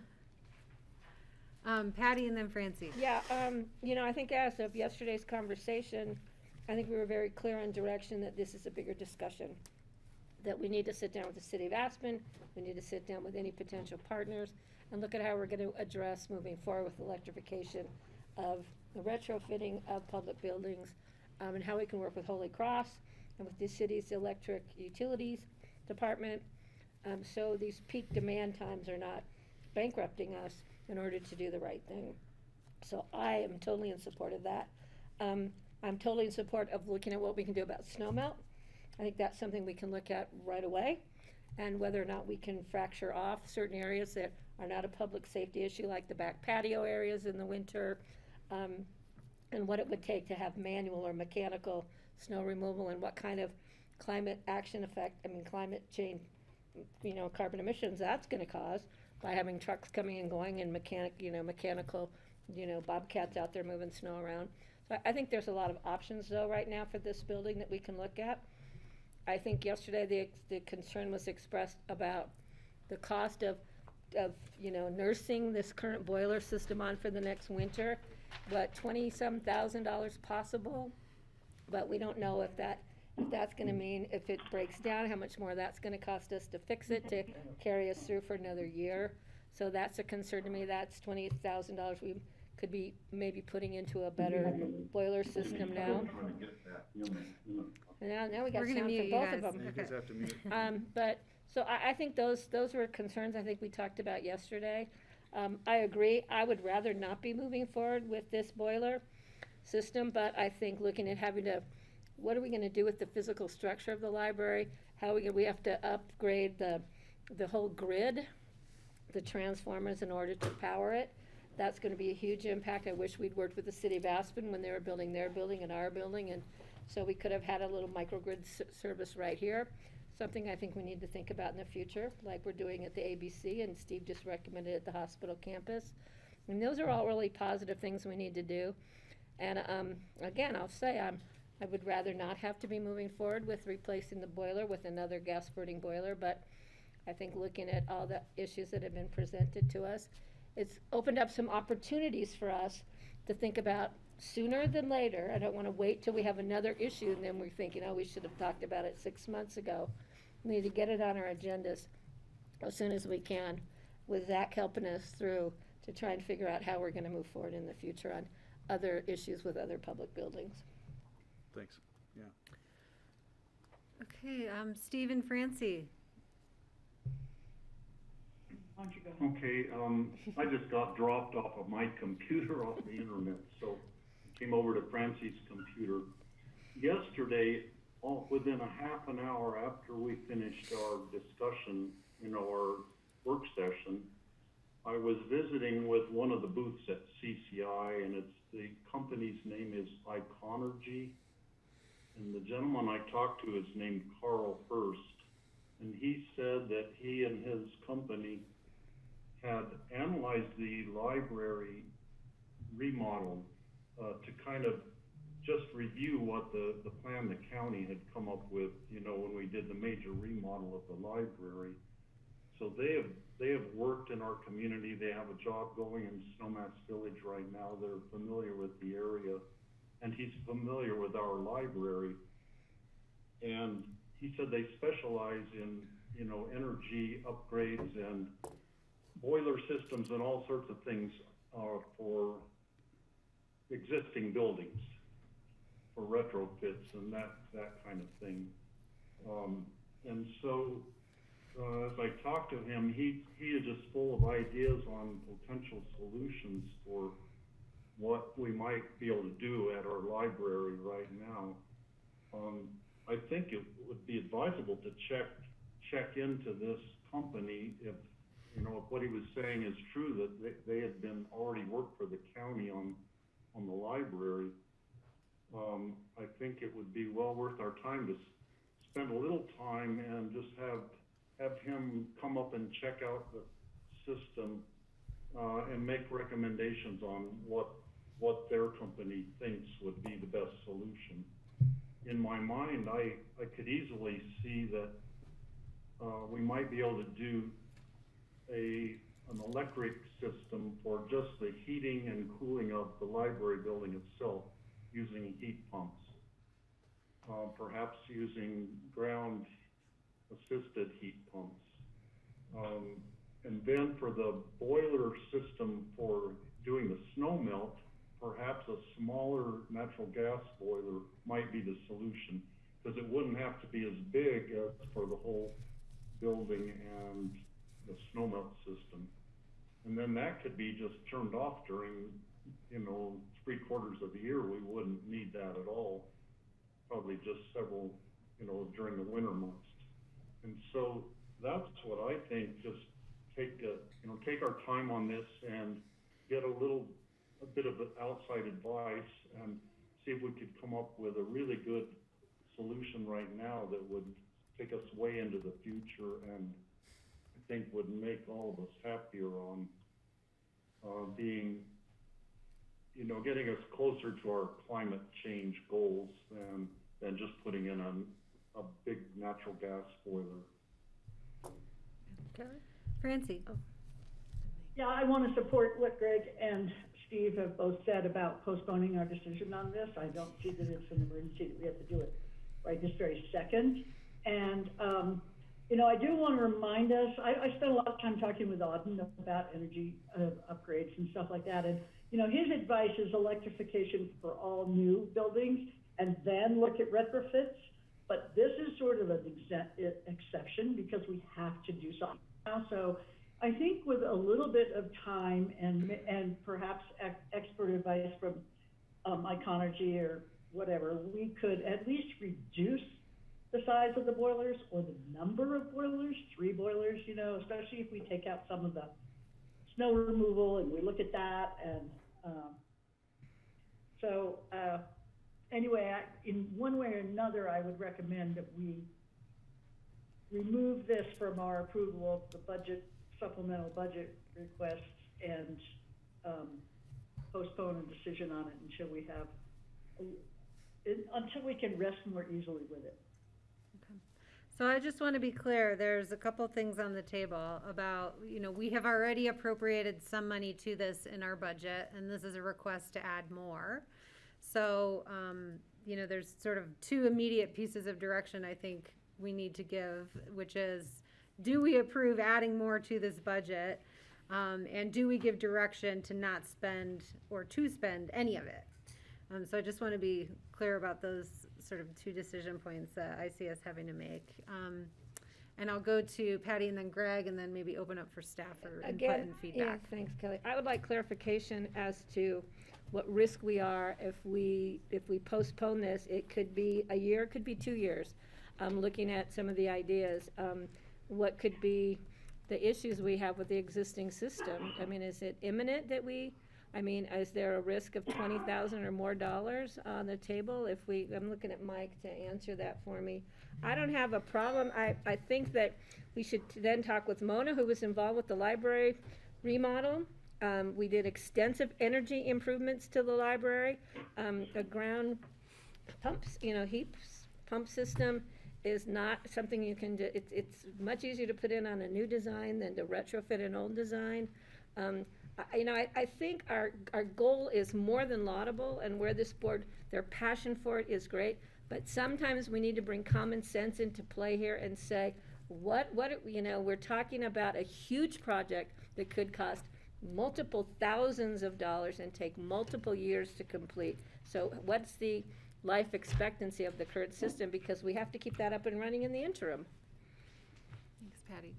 Mike, can you respond to The cost some of the analysis. technical questions about how long Keeping our us going. system can limp along and? You bet. Others? I don't have a cost analysis, but I can tell you that those boilers are complex, they're old, but they're not dead. We can limp them. Each one of those boilers, there's 3 boilers, and each one of them has 6 burners. And so there's where the cost comes in when you're replacing igniters and nozzles and fans on 18 different burners in that system. That's where the cost comes into play. So last year that cost us about $18,500, so I'm rounding up. 20,000 is a fair number, and that's on top of the annual HVAC checks that we have done on the system, which includes just looking at the boilers to make sure they're operating. So if 1, 2, 3 of the burners in a boiler fall down, the boiler is still creating heat. So we're not at an imminent danger of losing our heat supply over there. They are problematic. We do have pretty consistent issues with some of these burners dropping out on these boilers, but they're repairable. We can still get parts.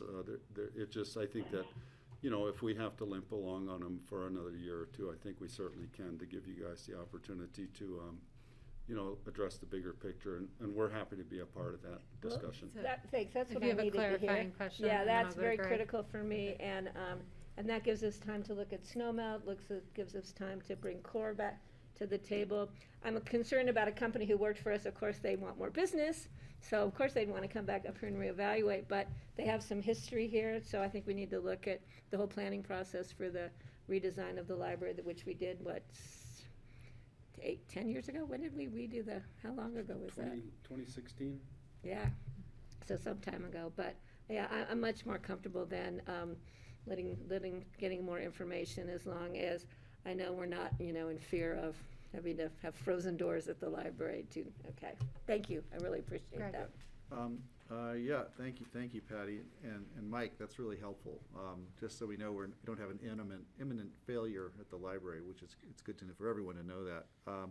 I had a chat with Ward, because Ward Howenstein had heard about our conversation yesterday, and he said that the city had just gone through this in the last year with the Red Brick School, and regarding boiler replacement and what could be done, and so he suggested that, you know, as we're examining this, please talk to the facilities guy at the city, whose name I'm forgetting right now, because they might have some insight on what they were, you know, just if you haven't done that already, but that's another thing to throw in the hopper with the consultants we're considering talking to. So I'm comfortable with that. I think the suggestion, and I don't know, Zach or Cindy had a suggestion. Cindy's at the vet, I think, or something, right? So, but it wasn't, don't approve the supplemental, let's approve it, but let's put it in direction to really examine the alternatives before we go forward with the boiler, you know, replacement. But it sounds as if we could actually take boiler replacement off the table for a year,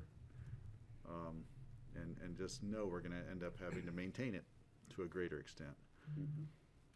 I don't know, that's. Sure, so I just would like yeah. some clarity, because again, we had appropriated money and this was to ask for more. So I guess I'll look to John and Connie about whether, based on this conversation, do we need to make this appropriation at all? Well, what I am hearing in this discussion is, no, you do not need to make this supplemental appropriation, because I think the board is asking us to step back and not spend any of the money at this point.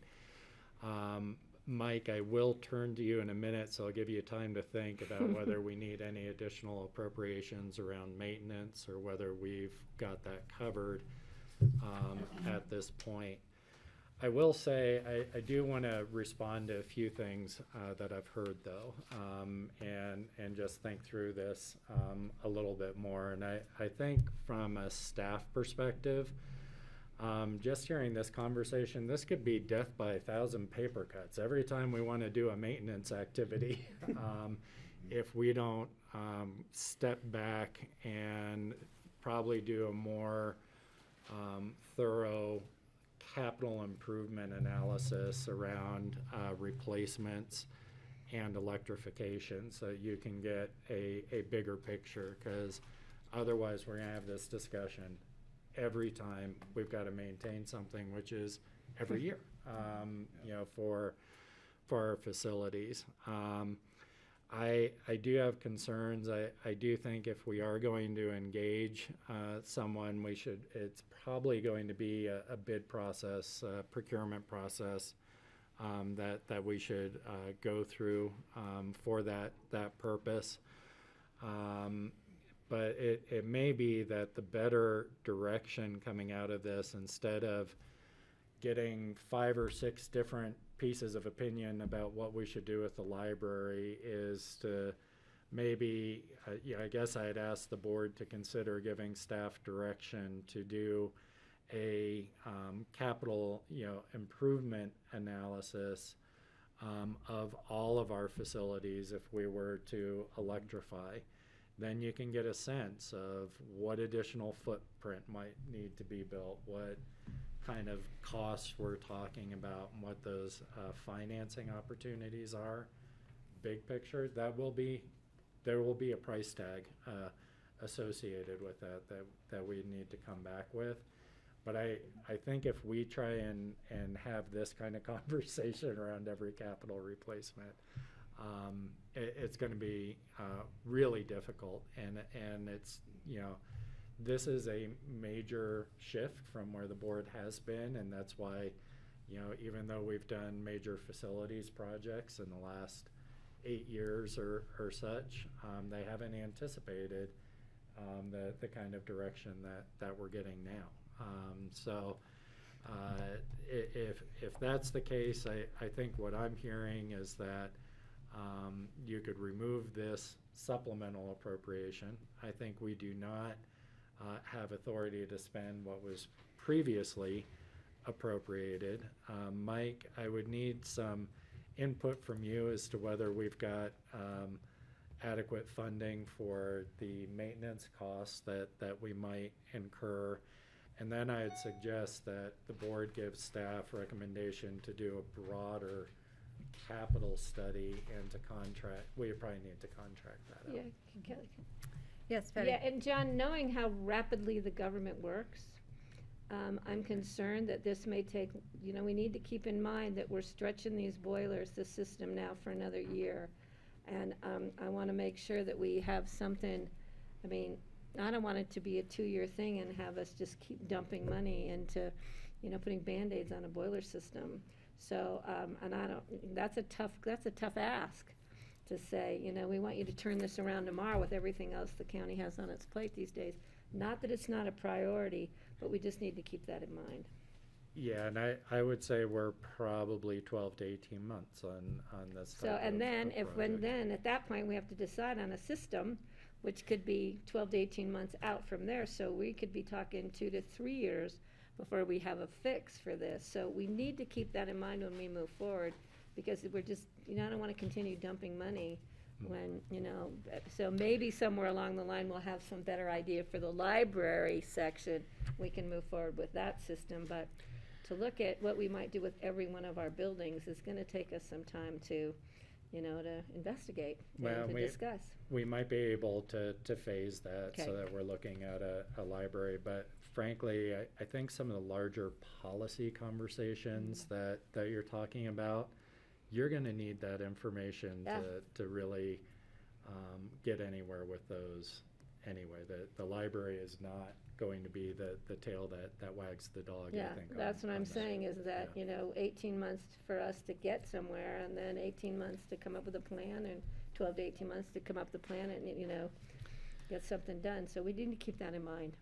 I want to jump in here and maybe I'll invite Zach to comment since he had led this discussion for us. And then Francie, I saw your hand. I'll go to you too. Any thoughts on what we've derailed here? I just had a few clarifications. I know that I mentioned the demand charge and everybody kind of, their eyebrows went up. I want to point out that's only a third of that cost that I listed out. It's just more efficient to heat with gas because it just disperses heat, whereas electricity, you actually have to go through an entire process to do it. So that's just one of the factors that goes into it. My second clarification is that it is absolutely possible to electrify the library. I didn't want to give the impression that we couldn't do it. It is just labor and cost intensive due to the age of the building and how built out the parcel is. So that's a consideration. My final one was that we do have the climate action plan coming up for an update. I'm currently finishing a comprehensive greenhouse gas inventory of Pickens County government operations so that we have that baseline and we know what our impact is. And then I'll be going to the departments to create a climate action plan with both a long-term goal and 3-year action items. And in my discussions with Jody, the capital improvement plan was actually something that Jody and I intended to work on over the next 3 years. But as you can imagine, we have to audit all of our facilities, and then we have to plan out which ones need to go first and what needs to go in. So it's a pretty comprehensive project, and if that needs to get done faster, we will probably have to contract out, and that will likely be a couple $100,000. When we did it on the Public Works facility for the DOLA grant, we were running $90,000 just to do the site assessment and the conservation portions. And that hasn't even gotten to the materials and the costing of what it will be to do it. So it is a pretty intensive and expensive process. So just to keep that in mind as well. I think if that's where the board wants to go, I believe we can 100% do it. And I think that we can get the boilers through to do it. It'll just probably get a little bit more expensive the longer it takes. Okay. Thoughts from the board about the direction I've heard is to not approve this, and then we have a request whether to direct the board to bring back, would it be an additional supplemental, John, for a capital improvement? To direct staff, and I think we need time to work on that scope and what the budget would look like. But I do think there would be efficiencies in doing all the facilities at once versus doing it every time a project comes up. Definitely. Yeah. Mike? I'm happy to address John's question. Thank you. If you'd like. Maintenance, please. So we were asked to build a fairly lean budget for 2021 based on unknown projections for, due to the COVID virus. And so we did, but we maintain a pretty good, healthy operations budget for maintaining our equipment. We recognize that it's old, aged, and it's going to require continual upkeep. So we have the money budgeted to take care of these boilers and the rest of the county's HVAC equipment for the next year, and we'll continue to do that. And Connie's been real awesome about if we do go over budget in one line item, we can pull the money from something that we didn't spend in. So we've always been able to take care of our equipment with the budget you grant us. So thank you. And I just want to add a final comment as a staff member. I'm just really pleased to be a part of this refreshing engaging conversation around climate change. It's really refreshing to be a part of this, and I thank you for the opportunity. Thank you for what you do. You guys are the brains behind the solution, so I appreciate it. Greg? Yeah, thanks, Mike, for saying that, and John for bringing up your guidance is very valuable here, and Zach as well. You bring up so many things. I wanted to make sure that if we embark on this pause, as we do, and we look at the bigger picture, which I appreciate and support, I want to make sure Zach or the ComDev or our energy, the people that are looking at energy and energy analysis and the way forward have enough. So I was concerned that there was enough budget for Zach to be able to do his work. Well, that's coming Cindy's later in office. this packet, isn't it? So he's coming, he's on the road. But I just thought if now's the time to talk about it. If we need, if there isn't going to be time, as Cindy has alluded at the time, it's like, hey, you guys are busy. If we're putting a giant workload on them, this would be a good time to understand what that would mean. And John, you may understand it better. I think we're going to need a little bit more time to really map that out for you. I think what we're saying is we will likely need to bring some expertise in. I think there are a number of companies doing these types of both assessments and capital improvement kind of program. I don't think we could ask Zach to do all of it, and I don't think we could ask our facility staff to do all of it and coordinate all the types of conversations that we've had. Now, whether it's more efficient and effective long-term for us to develop internal resources around that or to contract on a shorter-term project, I think staff, we need a little bit more time to talk about it and bring back a proposal. Okay, great. I think anything would be shooting from the hip right now. So you don't need direction from us to Well, do that. I think he needs direction that for us to say, come back with a capital Yes. improvements analysis funding Proposal. request. Yeah. Okay, great. To do that work, right? That sounds Okay. right. So can I look to the board for support for that? Yeah, I think that's what we need to do, and this is a good way for us to get there. Did Francie have a question? I don't know. or- Francie and Steve, are we good for, we'll hold on this appropriation, we'll pull it from the resolution, and we give direction to staff to bring back a future supplemental for a capital improvements analysis? Good? Yes. Okay, thank you both. We heard you, Francie. Okay. Because I said yes. If I said no, you wouldn't have heard me. Yeah, and I'm proud to work with you guys who persevere. Thank you so much. Thank you all for pivoting like that. That's not something we do very often, but it's nice to know we can, and I think it's worth it. And as Mike says, it makes you proud, and as Kelly says, so. We have to start something.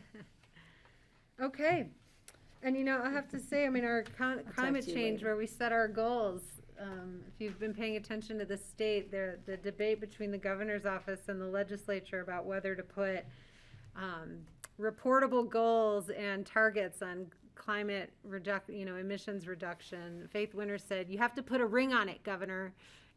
So that's what I feel like we're putting the ring on it, we're following through with the commitment, and I appreciate the work ahead.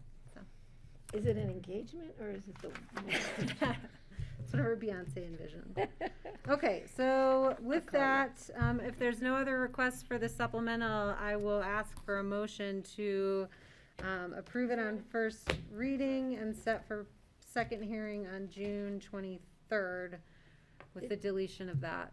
Did Connie want to go request. through any? More? Do you have more? No, thought I we did them don't. all. Okay. I don't know if the board wants a summary of the other requests or if it's still fresh in your memory from last week. I have one thing. Okay, Just let's real keep quick. going then.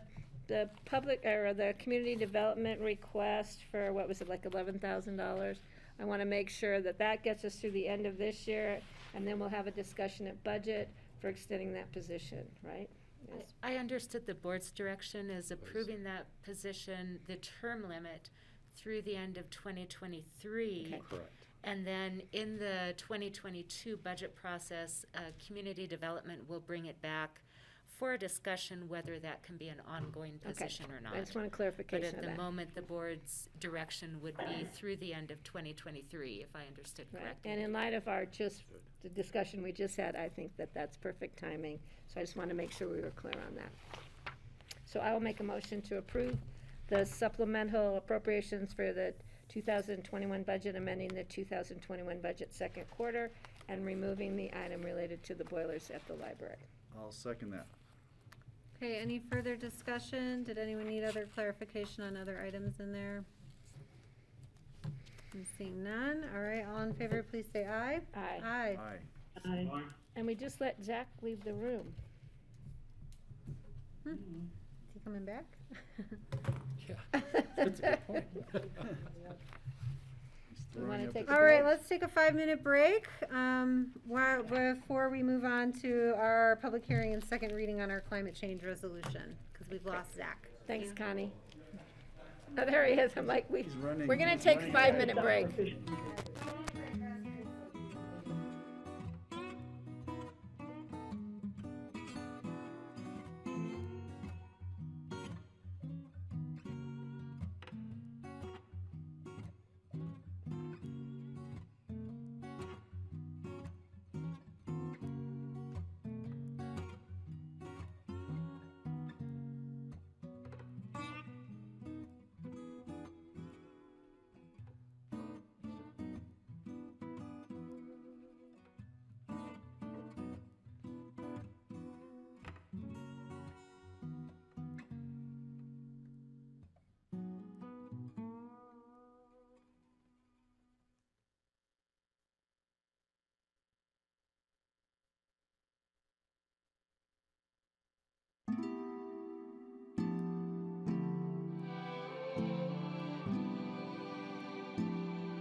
Okay, welcome back everyone to the Picken County BOCC regular session on Wednesday, June 9th. We are at our second reading and public hearing for a resolution of the BOCC amending resolution number 79-2019, endorsing the declaration of a climate emergency and requesting regional collaboration to counter climate change and preserve a flourishing environment.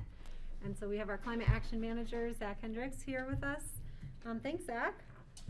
Thank you. So this is the second reading. I believe it is a public hearing as well. And I'm just bringing back the goals, which I'll put back up. I don't have a presentation really, but I can go back over a few of the key details with it. So these were the goals that we agreed upon after a little bit of wordsmithing. We have one that's primarily an emissions reduction target. We have another one that is to adapt infrastructure as we are already experiencing climate change, and we need to make sure that the additional impacts we're going to feel, that our assets and our infrastructure can handle them. And then the last one is to involve our citizenry in deciding how we achieve these goals and helping them cope with it. And just a couple quick reminders. In order to meet the Paris Accord agreement, which was kind of what we established in this resolution originally, we need to be net zero by 2050. So that means that that other 10% of this 90% target would have to be sequestered in some fashion. We have 30 years to figure that out, and it should be doable, hopefully. The other side of that as well is that by 2060, we actually do have to be net negative in order to avoid the worst impacts of climate change. And so everybody understands that means we need to be removing more greenhouse gases than we are emitting by that point. We do not have a clear path to that yet. We just know what we have to do. And so that's part of these goals as well. I think John put it really succinctly the last time we did this. He said this is establishing where we want to be and what time we want to be there. And then the process after this will be determining the roadmap to actually accomplish this. That will include both our internal operations, as we just discussed in the previous item on the agenda, creating a comprehensive strategy and plan for how we can do our own internal, but it also involved bringing in the public to determine the climate action items that we can do as a community as a whole to achieve these objectives, which will require us both involving the local municipalities as well as day-to-day citizenry and probably a lot of the commuters as well, since we do have that whole transportation sector. So it's going to be a pretty comprehensive and in-depth process to determine how we achieve these goals. And with that, I will turn it back over to you. Okay, thank you. Are there questions for Zach before we open the public hearing?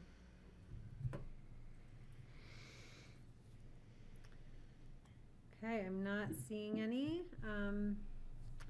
So let's go ahead. I'm going to open the public hearing and invite members of the public to comment on our climate change resolution. If you wish to comment, please press *9 to raise your hand.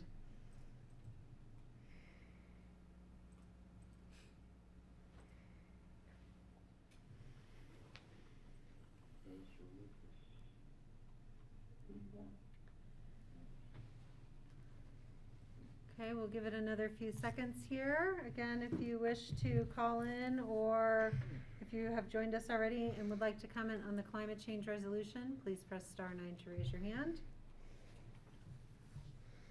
Okay, I'm going to close the public hearing on this item and bring it back to the board. Patty? Yeah, I just want to say, in moving this forward and having moved it forward before, that I think it really needs to be pointed out that Picken County is passionate about this. We have a great staff who's passionate about it, and we have a community who we believe is passionate about climate change and what we need to do to maintain not just our environment, but the environment of our country and our state and our world. So I think it's admirable that Picken County is moving forward, and I think that people need to understand that we're not we're setting goals that are attainable. And now we're working on a plan to attain those goals. And I think that's what's key, rather than just coming up with these great goals, but not really having any idea how we might be able to get there. I think that we're being very realistic about this, and we're also acknowledging the immediacy of this issue, and the need to move forward.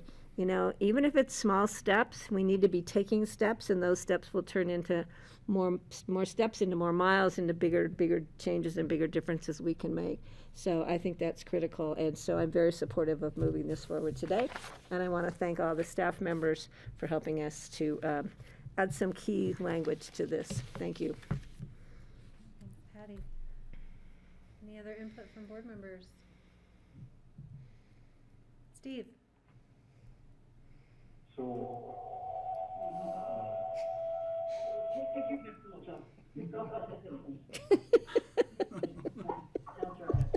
okay, can you hear me now? You guys are gonna have to have your own show here. I think they have it right here. No, I was talking about me.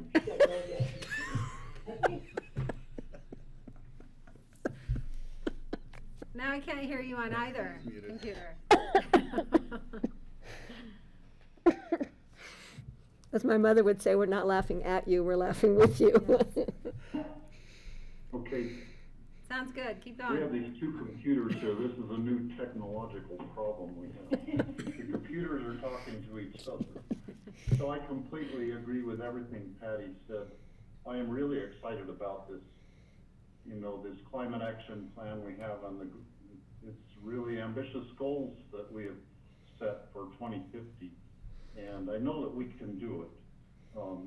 It's just a matter of, you know, we have to dig in and work hard at it, and it's going to be probably a whole lot of individual decisions, making the right decisions by our board and by future boards to get us there. But I'd like to thank Zach and everyone else who's worked on this. This is very commendable, and I think our colleagues at CC4CA will be happy to see our plan too.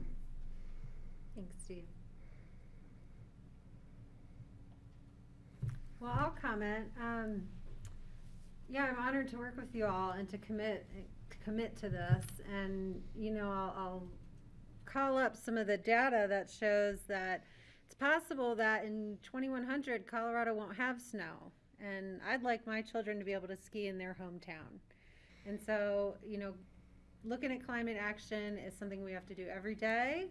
I think our board is getting really good at overlaying the climate action question on our decisions and pushing each other to be more creative, you know, to find solutions and to be actors with agency in these goals. And, you know, in my 2.5 years here, the solar farm continues to be the topic that I received the most public input about.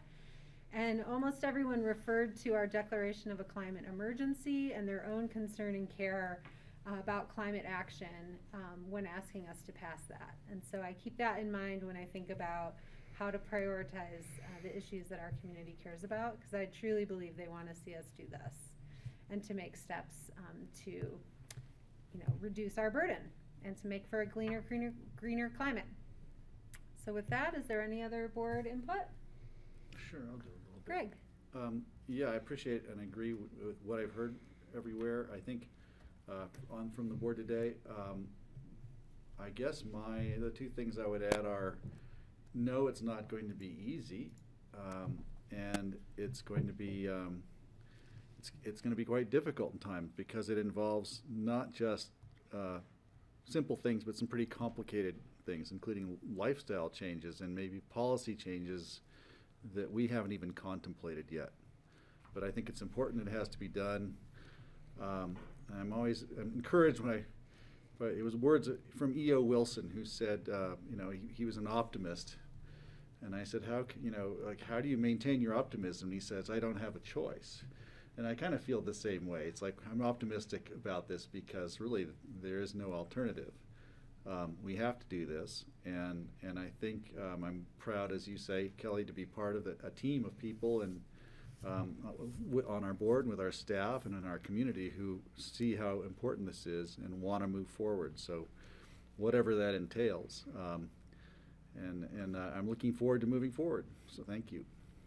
Kelly, real quick, I would be remiss if I didn't thank Greg for driving us absolutely nuts with every issue, everything that came before us, for bringing us back on course with climate change, and always asking staff, how does this affect? How does this affect? And we were like, oh my God, and it's come to fruition.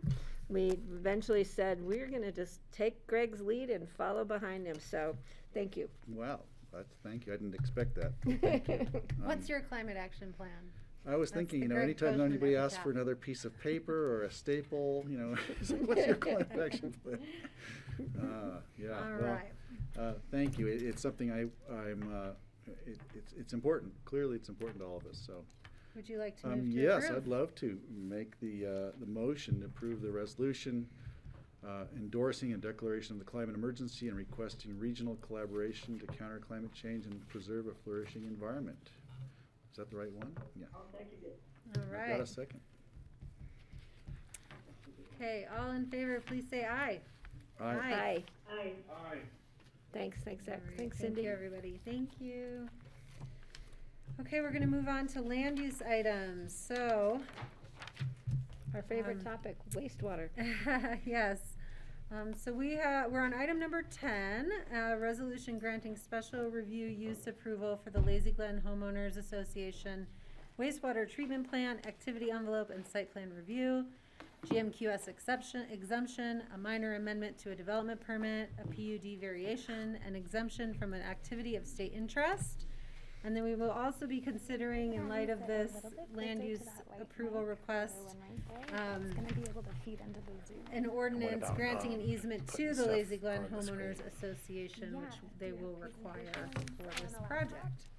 And so with that, I will turn it over to Leslie Lamont, who I see has joined on Zoom. If Leslie, you could turn on your video if you're presenting this item to us today.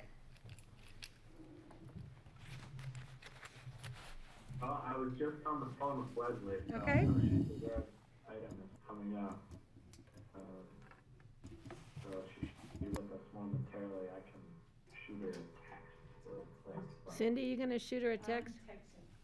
Cindy's texting her, Rod. This whole day has been a little like, start, Oh, stop. she's here. I hear you, but we don't see you. I'm here. There she is. Hi. Sorry, I have like, I work while you guys are, eating. And then I have all these cats open, so I apologize. And Rye thought the previous item was going to go really long. It's Rye's fault. So I wanted to, and I was trying to get a hold of Glenn to tell Glenn that Rye and I, because you moved the easement, we've kind of changed up the order of our presentation. So I'm going to provide you all with an overview of the project, and Rye's going to jump in and talk to you about the easement and how that works with this, and then we'll turn it over to Glenn and his team. Okay. So the affidavit of public notice has been submitted, and here I go again with this struggle with sharing my screen with you guys. Here we go. Can you see that? No. Oh, now we can. Here it comes. Great. Okay, so the affidavit of public notice was provided and it complies with our code requirements. The applicant is the Lazy Glen Homeowners Association, and they request an approval to construct a new wastewater treatment plant. The current treatment system is failing. They received a USDA grant, and but what comes with that grant is a deadline to get this plant constructed. The HOA intends to construct a new plant and decommission the lagoon treatment system. The lagoon will be repurposed as common open space for the Lazy Glen community. But that, in order to accomplish that, the lagoon needs to sit for 3 years and dry up and then the HOA can go back in and re-veg and create a reusable space. So I'm going to just walk you through the project a little bit here graphically. So this is the lagoon, and this is their treatment facility. And there's some sheds on this end of the facility that will, all the infrastructure will be taken out of it, and some of the sheds will be used for ongoing storage for the community. This is the lagoon. This is parcel C. This is parcel D. And this is the Pitkin County parcel here. So let me load that up.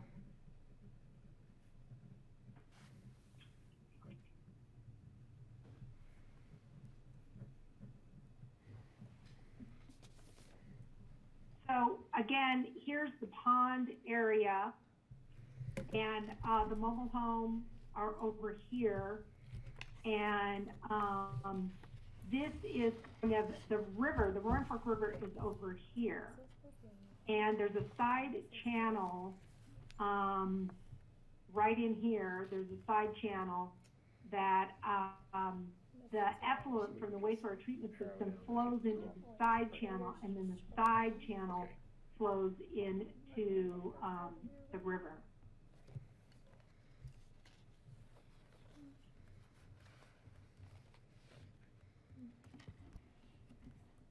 And this is the proposal for the plant at the end of the lagoon. And here you can see a little bit more. Here is the high water mark. The river is over here. This is the high water mark of the side channel. And that's typically where the 100-foot setback would come off of. However, when the Lazy Glen subdivision in PUD was approved, a 20-foot setback from the high water mark was approved as part of the PUD. And this building will not be within the 20-foot setback from the high water mark, but construction to construct the building, to decommission the wastewater treatment facility needs to, some of that minor grading and minor improvements need to occur within the 20-foot setback. And right here is the Pitkin County land area, and the applicant is looking to utilize the Pitkin County land via an easement for access, construction access, and then they want to be able to get to the side of the building. They need access to all sides of the building, and so they would utilize Pitkin County property for access to the building. So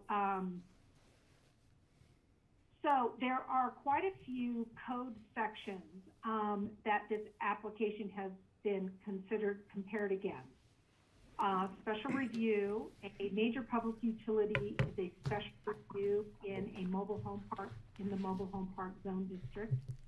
Activity envelope and site plan review for the project and the area disturbed by the project. The activity envelope encompasses all areas of disturbance for the project, and site plan review considered the location of the plant, the building. Slopes are less than 15%. Existing vegetation along Highway 82 pretty much largely screens the building from the highway. And the plant will be constructed with a finished floor area of elevation of 2 feet above the 100-year base floodplain elevation. That exceeds the state standard. This was a standard imposed upon by the USDA grant.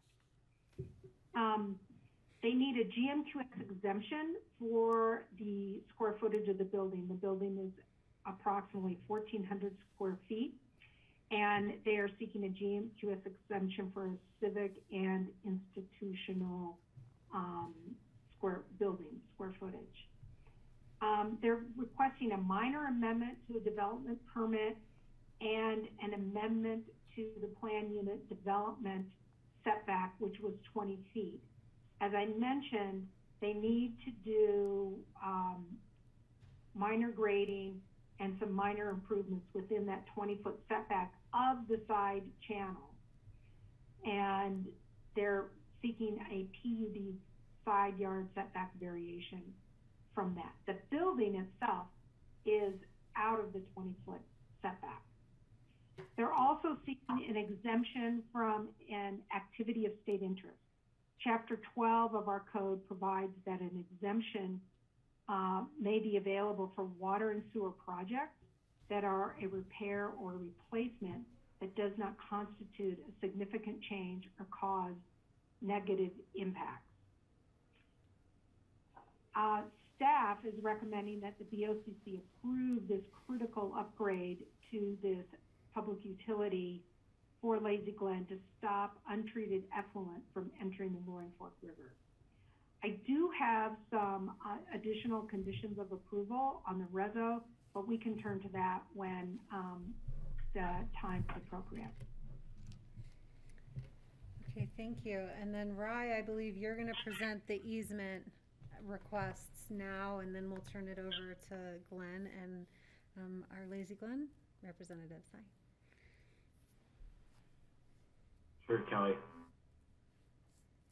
The easement request is, I'm sorry, Brian Nealing, the Assistant County Attorney's Office. What is before the board, and the board will need to take an action on the land use code item, which is a resolution, and then what is being presented by me is a two-reading ordinance to approve an easement on the county-owned property immediately adjacent to the Lazy Glen property. Essentially, the expansion and then placement of the wastewater treatment facility will expand onto the county property from the homeowners association property. I'll defer to Glenn and his team as to why that is necessary, but I understand that to be necessary due to the constraints of the floodplain and the river and the existing treatment lagoon. What is in front of the board in the access easement, or I'm sorry, in the easement is both a temporary access easement to facilitate construction and then the ability to permanently maintain certain aspects of the construction on the county property. This property, the county property, was acquired when the Lazy Glen subdivision was approved, and it was part of the then requirement that there be open space or park dedication to the county in connection with the subdivision approval. This parcel is not managed or designated as part of the Open Space and Trails Fund, so it can be utilized for this purpose if the board thinks it is appropriate. The Attorney's Office is also recommending that the board not only approve land use resolution, but also this aspect, or the easement aspect of it, to facilitate the land use. As noted in the AIS, one thing to consider is that the easement will incorporate any conditions of approval that this board deems appropriate in connection with the land use application review. So any of those conditions would become part of the easement and a requirement of the easement that could be enforced either through the easement or through the land use code process. So I don't really have anything else right now, but I will definitely respond to any questions anybody has. The easement is perpetual, so it'll be there for forever as long as this use continues here. Okay, questions for Leslie or Rye at this point? Patty? Yeah, I don't know if you can answer this, or maybe Glenn will. Going back in history, when I was first elected, we did this approval. I was on planning and zoning in 1998 and then on the BOCC in 99. Is there any form of river access or fishing rec easement along that section of river that we want to make sure stays in place? And that Yeah, so the the approval process for the Lazy Glen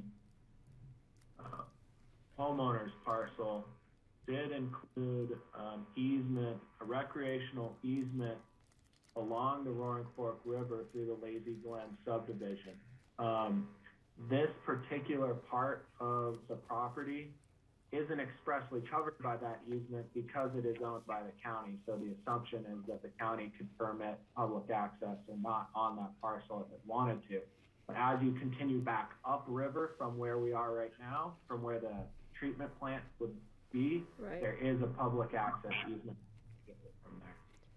So can the public get there from, say, the parking lot across the street under the bridge? Can they get there that way? Or can they stop in by dory or raft? Or just want to make sure we have consistency and continuity of easement along there for recreational public access purposes. Patty Wall, you guys are considering this further. I'm pretty sure that there is an easement through the subdivision onto that public or onto that recreational easement, but I'll look at the plat while you guys keep chatting right now so that I can respond to that better. Thanks, Rye. Thank you. Other questions for Rye and Leslie right now? Rye, I just have a question. In the easement agreement, does the construction easement terminate at a certain time? It does not. My understanding, and Leslie put up that site plan that was, well, let me rephrase that. The construction access portion of it does terminate upon completion of construction, but there is an area located on the site plan that is being proposed, and it's also identified in the easement that is to be utilized as a permanent part of the whitewater treatment plant. What is going to be located in it's this hatched section. I guess I can share my screen too. Hold on.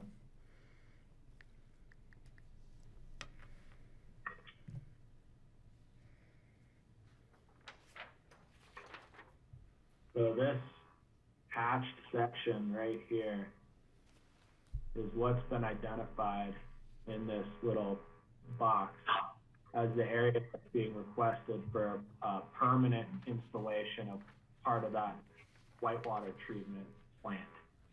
So there's a temporary construction area over here, and the access to facilitate that comes through here, which will terminate upon completion of construction.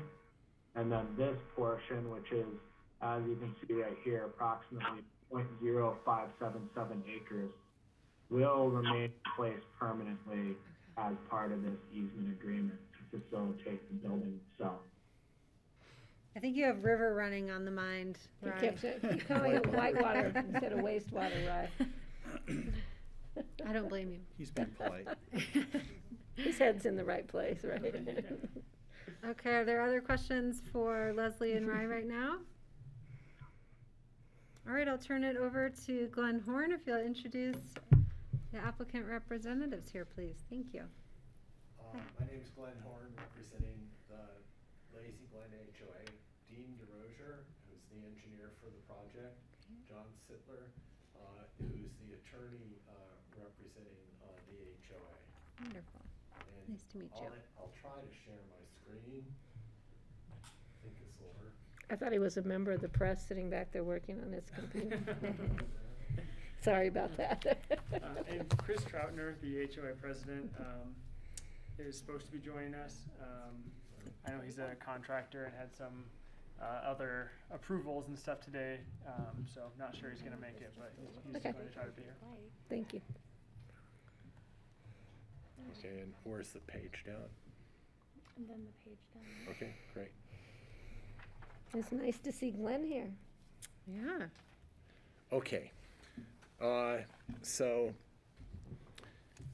this is a pretty important project because right now the system is failing, and there is effluent that leaks into the river. It's something that was envisioned 20 years ago when the Lazy Glen subdivision was approved. I even think Leslie She was on the signed the board. subdivision plat back then, if that's correct. She can correct me, but it's that long ago. The entire project's located within the 100-year floodplain. So you think about it, the possibility of there being a flood and then washing the effluent that's in the sewage lagoon in the river would be a bad situation. So this is an important project, and there's grant money available to get it done, which is really good. If you take a look at this screen, I can blow this up a little bit. It shows the parcels pretty well. This one right here is where the lagoon is, and this is the county parcel right in here. And the plant's going to overlap onto that parcel just a little bit. This is a photo. Let's see if that goes. This is a photo of what we're looking at. And you can see that the sewage lagoon and the plant's going to go right in here. And the lagoon will actually be dried up and seeded. And there will be weed control that'll occur. It'll take a few years for it to dry up. But then this whole area that makes up the lagoon can be used as an amenity for Lazy Glen, and they certainly could use the extra space. If you take a look at, you've seen the memo, the project will be accomplished through a growth management quota system exemption for a civic use. And it's important to note that the facility is sized only for Lazy Glen and not for any development in the surrounding area. This was an important consideration to the town of Basalt. They've specifically commented on that they didn't want to see this as a facility that might be a catalyst for growth in the area. The 20-foot river setback comes into play. When Lazy Glen was approved, they specifically said that the 20-foot river setback would apply, and it actually is part of the code. So when the new code was put in place, it called for a 100-foot river setback. An exception was made for Lazy Glen. And there is a side channel you can see on this graphic. Right here, that's the side channel of the Roaring Fork River. And so the plant's going to be right up against the 20-foot setback on that side channel, and there's going to be grading that occurs within 10 feet of the side channel. And the side channel will run during high runoff, but not the rest of the year. But nevertheless, that's where the setback is measured from, is from the side channel. Looking at some of the views, the building's only going to be 1,400 square feet in size. And if you look at these photos, this is the view from Highway 82 towards where the plant's going to be. And you can see it's pretty dense vegetation. This was taken, I guess it was back in the middle of the winter. And there are a lot of vines and cottonwood trees. Yeah, and this is a good view right from the highway.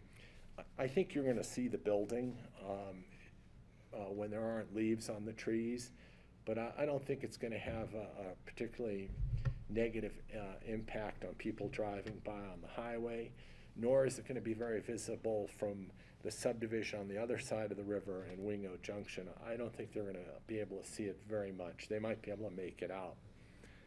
So that's kind of the background in terms of what we're requesting.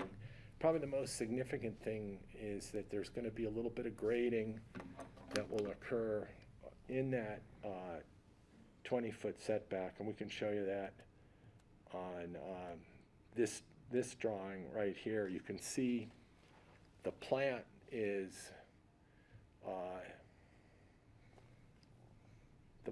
in black right here, and then this retaining wall right in there will probably require grading within 10 feet of that side channel. And it's important, it's not the main channel, but the side channel. and that needs to be done to construct the plant. Now, Dean can answer any technical questions you have about the project because he is familiar with all the technical aspects. John can address any questions you have about the easement together with Rye. And as far as the conditions go, we've looked them all over, and they're acceptable to the applicant, and we would ask for your approval. Okay, thank you, Glenn. Questions? Steve, then Patty, then Francie. So, I can hear you. okay, let's see if I get it. I'm getting an echo. Thanks. So, is there, Steve, maybe mute yours, Steve, and use Francie's. That seems to be working best. Okay. okay, my question is, I'm getting an echo. My question is the wastewater treatment plant vulnerable to the 100-year or 500-year flood also compared to the lagoon, or is it more relatively safe from damage to the river? Second question would be having to do with the filling in of the lagoon. If the water is drained out, then every time there's rain or any precipitation, it's going to want to be filling it back up again. So unless it's filled in with some kind of fill or graded so that no water collects in there, I think would be necessary for getting it to totally dry out. So I want to kind of get a view of what the process for drying that out is. Okay, thank you. Dean DeRozier with Merrick McLaughlin, Water Engineers, with the design engineer for the facility.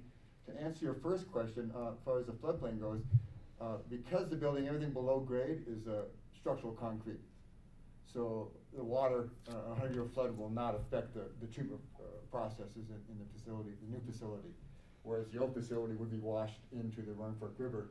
That's one of the big reasons why one of the reasons why we're doing this is that from an environmental standpoint, the lagoon needs to go for that reason. But the plant itself, it is such a small footprint of 1,400 square feet, will have very little, if any, impact on any of the floodplain flows. And I think we've shown that in our floodplain report for the building permit to the that we're under right at the moment. So there's no concern with that, Steve, as far as damage for a 100-year flood. It's probably very minimal. As far as the lagoon, we've agreed that it will be repurposed at a later date once it dries out. It takes about 3 years for that stuff, mainly just because it's a muck, and so it doesn't necessarily dry out easily. We're going to treat all the existing water that's in the lagoon through the new plant, so we'll get rid of most of the water in that fashion. We will also plant with a tackifier seed mix every year to allow us to get some grass to take any water that runs into there. That will be for two reasons. One, to kind of just visual, but the second is dust control.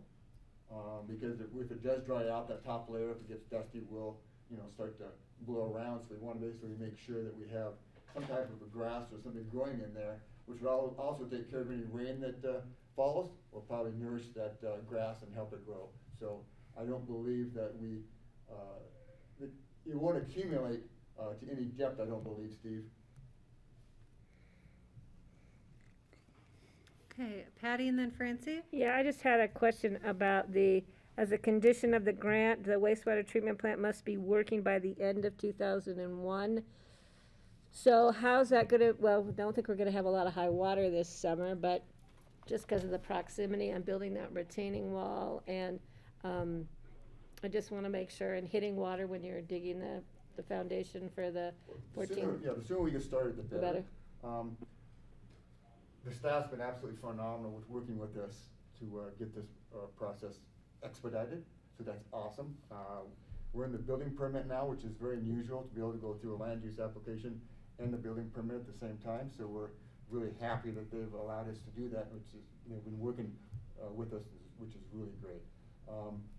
We hope to, once we get the land use application, they'll give us the building permit soon thereafter, which before we can go back to the USDA to get their final approval, we have to have an approved building permit. It may not have to be issued, but at least we have to have the building permit say that you're approved for construction. Then we have to go back to the USDA, this process, of course, with the feds, and get their approval before we can bid the project. And then once we bid it, we'll go through and start that process and construction. So we're hoping we probably have a 3-month, once we get the building permit, we probably have a 3-month period of time before we can start construction. And what we've learned, I think from John, can correct me if I'm wrong, but what we're trying to find out, they will probably give, if we're under construction and we're actually making progress with our construction, they will extend that 2021 deadline into 22 as long as we're under construction. So that's our goal for this process, is to get, hopefully in September or October, that we start construction and be, we don't anticipate a lot of groundwater because of the borings that we did. Didn't run into a lot of groundwater, but in the fall construction will help that process out immensely. Yeah, that was my concern, because I didn't know how set in stone that deadline of 2021. I don't have a problem. I think the fact we're finally going to get this done, I appreciate staff kind of moving this on a fast track, because having anything leach into the Roaring Fork River is of extreme concern to us with our Healthy Rivers and Streams program we have. So if it does need to be extended, Cindy, would that have to come back to us? Yeah, if it says it shall be completed by 2020. Oh, this is with the USDA. This is with the USDA, correct. Okay. Because I just said it's the grant. Okay, so good. And if we need support in that, let us know. Thank you very much. Appreciate that. Francie. Yeah, I just have a question about the maintenance costs every year. I think I saw that it was going to cost like $55,000 a year to maintain this facility. Did I see that? It's such a huge packet. I can't find where I saw that again. I believe so. And I was wondering who. Yes. Is that the homeowner's responsibility? Yes. If that is the case. Did you hear? Yes, he said. It's that much money and it's the homeowner's responsibility. Okay. All right. A lot of money every year. And just for a visual, just so you know, this is a similar plant that actually at Woody Creek, which we built in 2001 or 2, somewhere in that time frame. So it's a really similar process and a really similar look of a building. And so it's been operating great for 20 years. The other plant that's similar to this is at the Rancho Roaring Fork. So both those plants are almost similar treatment processes and kind of look and such. Okay, are there other questions for the applicant on these items? Did Rye have more info on the? Rye, did you have the easement info for Patty's question? Yeah, I do. So Patty, there's an easement that extends through the entire homeowners association property that's for fishing. And that easement extends 5 feet above the high water mark along the bank of the Roaring Fork River. There is no direct access to that easement through the Lazy Glen property itself, but you'll recall that upstream from the Lazy Glen property is the Pitkin County owned Lazy Glen open space property, and there's parking at the bridge for that parcel. And then I also know historically people have parked on what used to be the old Wingo Bridge and walked upstream under the bridge to get to fish upriver from there because that parking is in the CDOT right of way. So I know people have accessed that property from both downstream and upstream historically. Okay, and that nothing we do here. Yeah, nothing we do here today will interfere with that. So I'm good.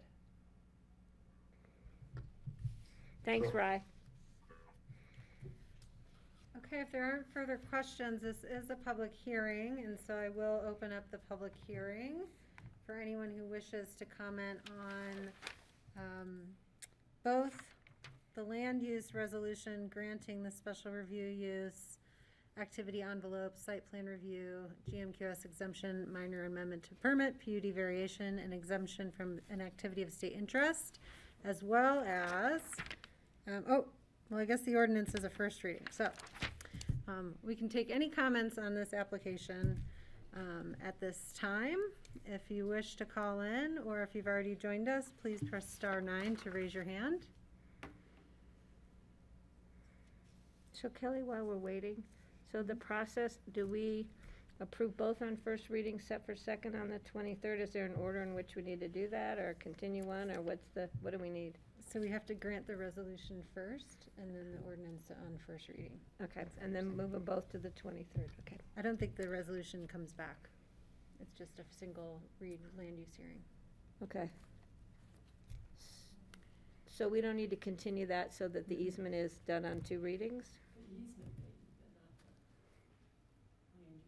The way that the easement is drafted is that it's contingent on you granting the land use resolution.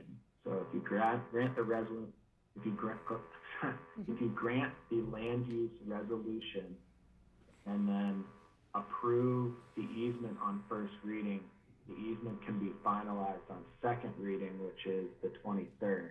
Okay. Got it. Thanks, Ray. We have a lot of those Okay. today. I'm not seeing anyone call in or wishing to comment. And so I will go ahead and close the public hearing on this item, and I will bring it back to the board. Any discussions? Leslie, do you want to go ahead and present the conditions on the reso right now, and then I'll look for a motion from the board? Sure.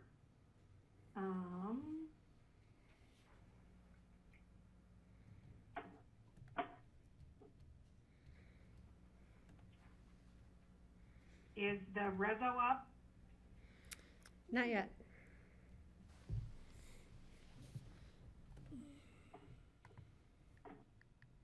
Now is the reso up? Yes. Great. Okay, so on page 5 of the reso, number 4, this is kind of redundant, but we want to make sure we capture this on the landscape plan.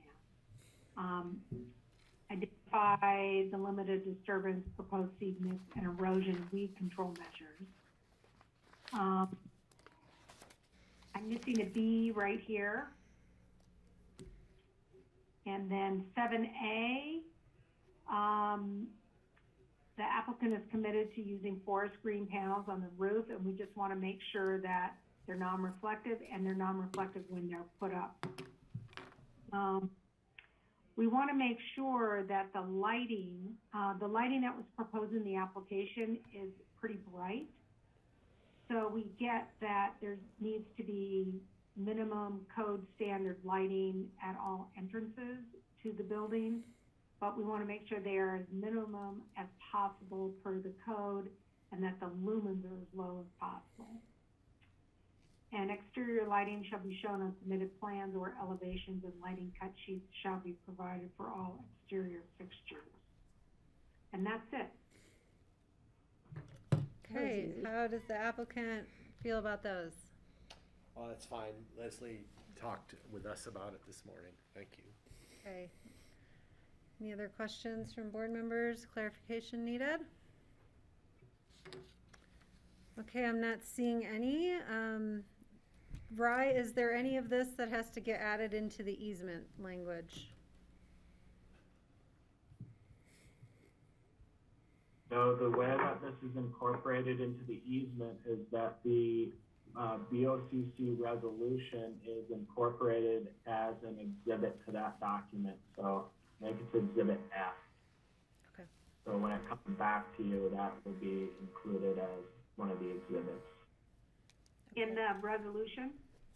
The resolution is included as an exhibit to the easement itself. Okay. Okay. So I will look for a motion. Patty? I will make a motion to grant a resolution.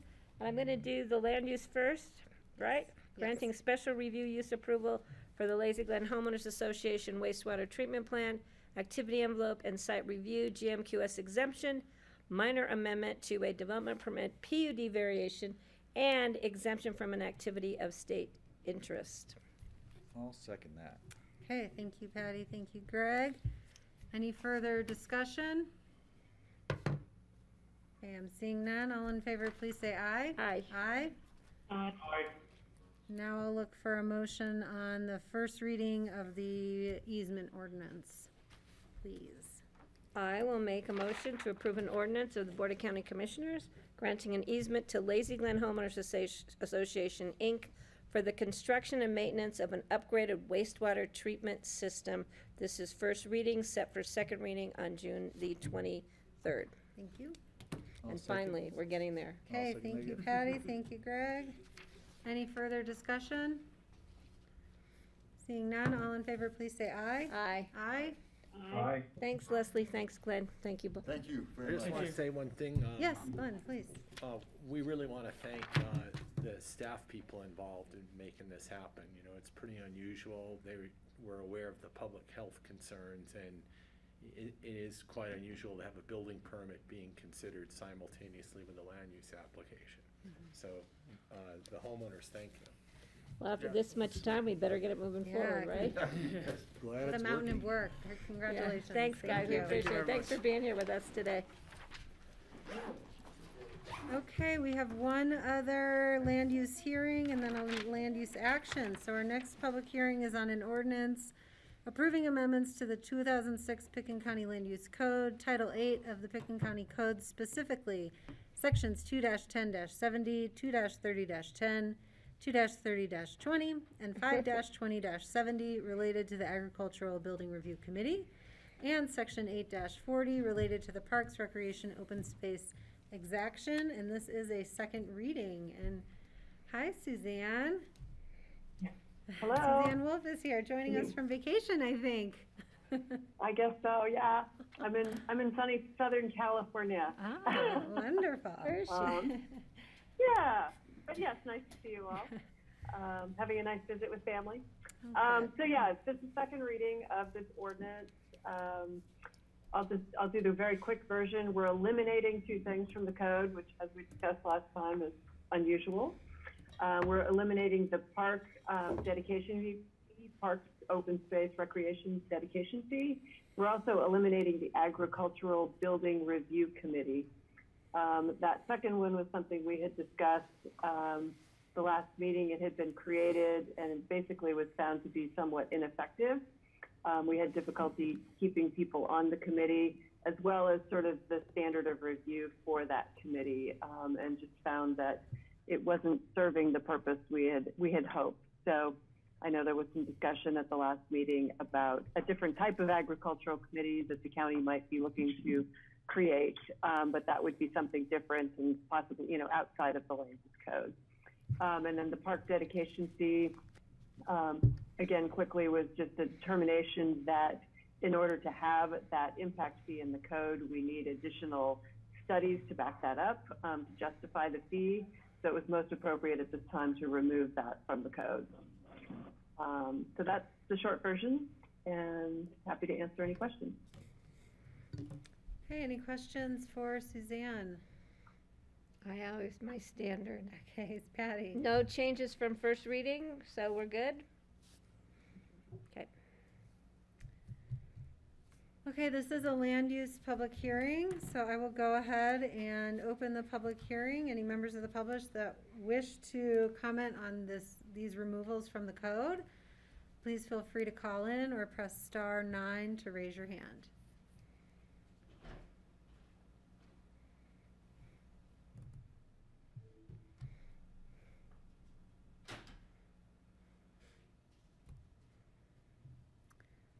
Okay, I'll give it another few seconds.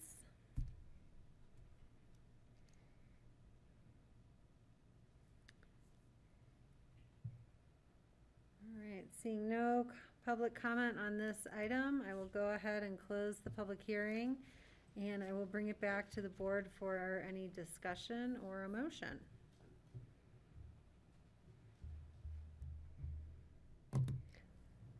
No discussion. Steve?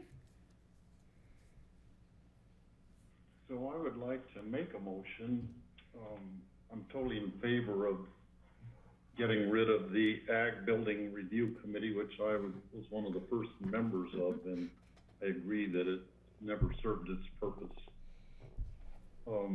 So I'll make a motion to approve this ordinance, approving the amendments to the Pickens County, 2006 Pickens County Land Use Code. And they were all those sections that you already read, Kelly, so I will not repeat them. Related to the Agricultural Building Review Committee and Section 8-40, related to the Parks, Recreation, Open Space Exaction. Okay, thank you. And Francie has a second. Thank you. Any further discussion? All right, seeing none, all in favor, please say aye. Aye. Aye. Aye. Aye. All right. So Suzanne, where are you? Right now I'm in Manhattan Beach. Okay. I'm not on the beach, but I'm Okay. in Manhattan Beach. Okay. The beach. It's a hot nightclub spot on the beach. All right. So our last agenda item, land use action forwarding planning commission resolution allocating 2021 rural area residential growth management quota system allotment for additional floor area to COLA LLC. And hi, Suzanne, you with us again. Thank you. So at your last meeting, I forwarded the scores from the P&Z. And after I did that, I realized we changed our process last year when we amended some of the growth management provisions in the code. We used to forward the P&Z scores to the BOCC, and the BOCC would grant the allotment. It made extra steps in the process, and the discussion at the time we changed the code was that that was unnecessary. And since the P&Z scores the applications, they should grant the allotment.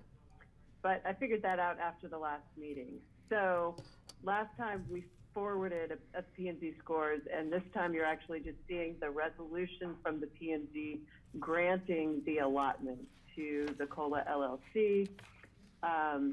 So again, no action on your part, but this is the proper procedure in the code is that the P&Z now grants the allotment. So, and just for, again, for the little bit of background, it's a lot in Starwood. They requested 1,425 square feet of floor area for a garage accessory structure, and there were 7,000 square feet available for this year's competition for additional floor area. So there were no other applications, so that's the only floor area to be allocated this year. And that's it. All right. I have a question, Suzanne. I noticed on the scoring that there were bonus points for some affordable housing provision. What is that? There are bonus points available in the code. There are various provisions. One option would be related to affordable housing. Others are sort of more creative options under some of the other scoring criteria. This bonus point was not related to affordable housing. It was related to, I can't remember the exact, it was under the wildlife category, and it was an offer for some funding for a program that would help advance a project, I think for ACES, that was not scored as part of the original scoring in the application. So again, under the creative bonus, there are several ways to get those points, but it does not have to relate to affordable housing, and this bonus point did not relate to affordable housing. I see. Okay, thank It's you. interesting, though, that it's listed. It's listed on the attachment A as implementation of Pickens County Comprehensive Plan Affordable Housing.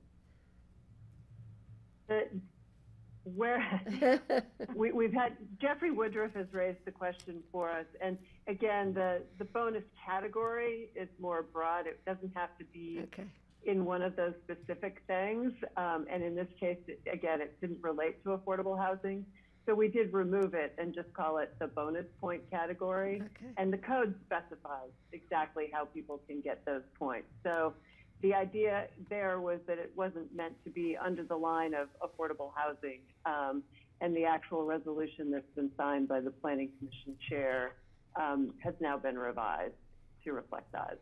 Great, thank you. Francie? I'm wondering how much square footage that property has before this 1,000 square foot addition. I would have to go back and look. I don't have that number right in front of me, but since they're asking, I believe it was 7,000 or 8,000 square feet, maybe with the 7,000 or 8,000, maybe with the existing. But I'd have to look that up to verify it. You don't need to. Okay. I'm just saying it's a good thing It's that in you weren't Starwood. asking me for a review of this. I know, the whole system's really weird. It's like, oh, who can you buy off to get extra points in the competition, Exactly. you know? Okay. So,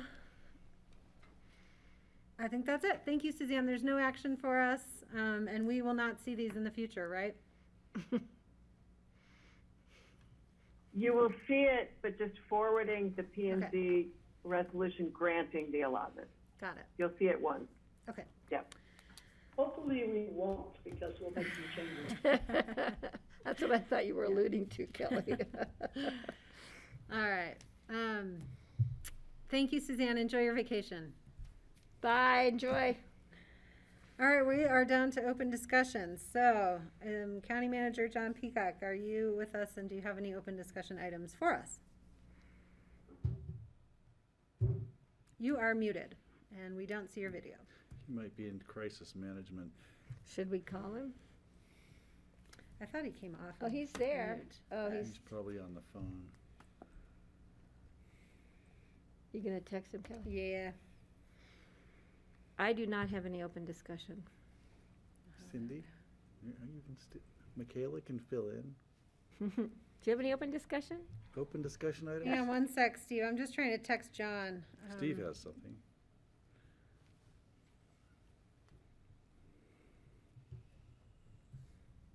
Steve had his hand up.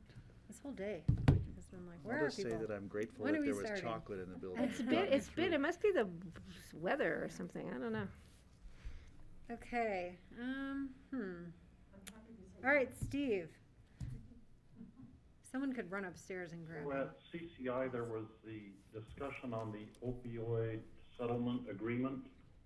And the outcome of that is there are different districts across the state. We are in a district with Garfield County, Eagle, Summit County, and I don't know what other counties, but they need one county commissioner from each county to serve on like a review committee for the opioid settlement agreement.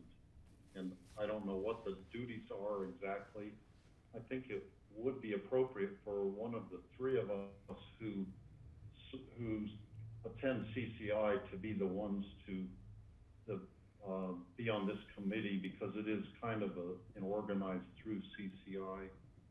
I told Tamara Pogue that I would be, I'd be willing to serve on it, but we need to decide as a board, maybe perhaps Francie or perhaps Kelly would be more appropriate. I didn't want to dump any more on Kelly right now because you're being chairman this year and whatnot, and perhaps Francie would want to do it, but I'd be willing to serve on this committee. I have no idea how often they meet. I don't think it will be very often, but maybe once a month or 4 times a year or something like that, probably at the most.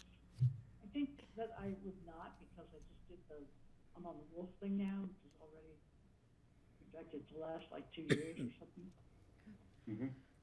All right.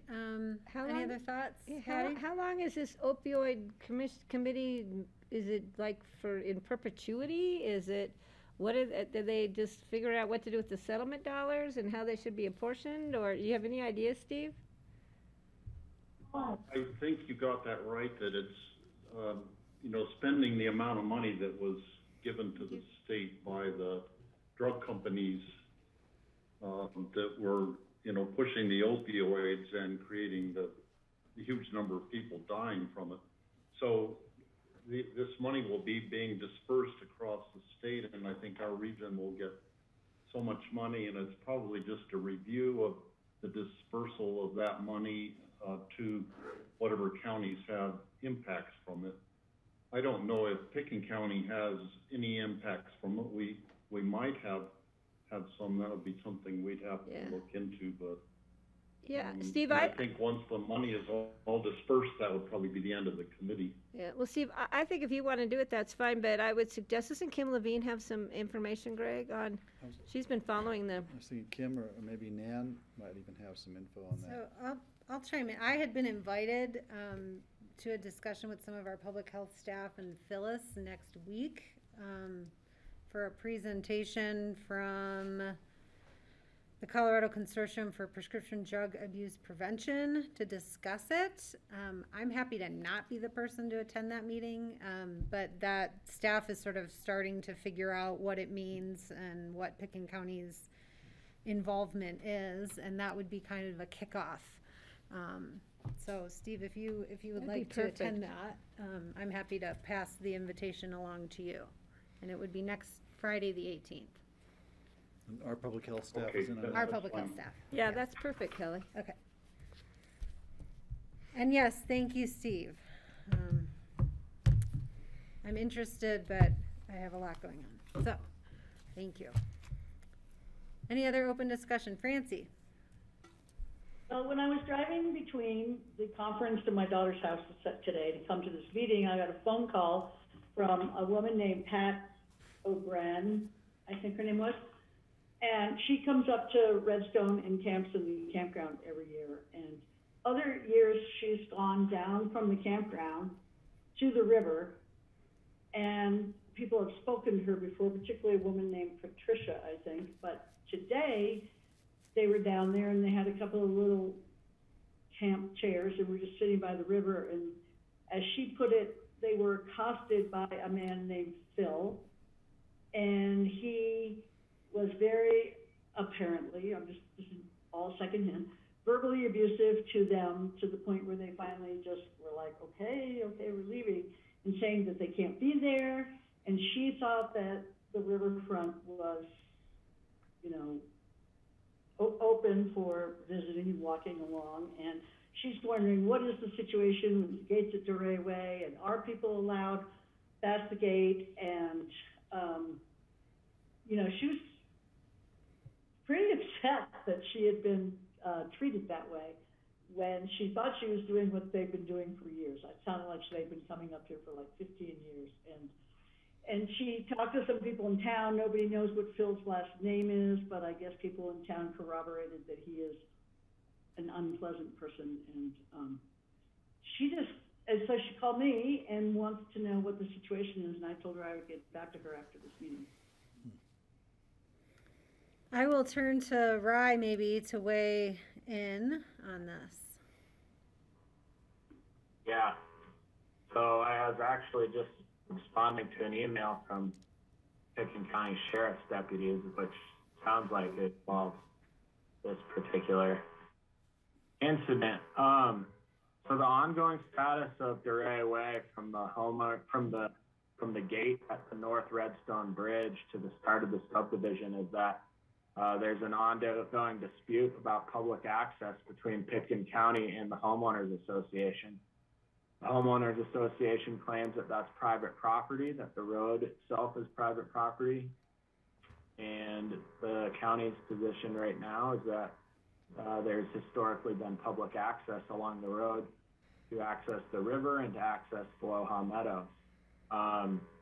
The status of that particular litigation is unresolved. The county has filed a lawsuit alleging that that Duray Way is a public road through the area that your friend is talking about. She's not my friend. She's just somebody who called me. Oh, I'm sorry. I don't I know. understand. Yeah, I misspoke there.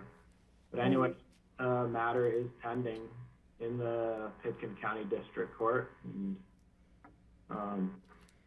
we all do need to have an update on that. So. And Rye, I thought it was going to be on Tuesday's exec.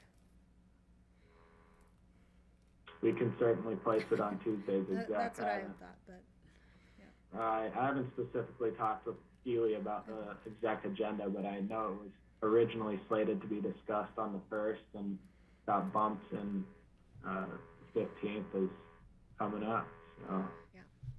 So she told me that she had called the sheriff's department, and what did they communicate to you? Just that they'd received that call, or? Allergies today.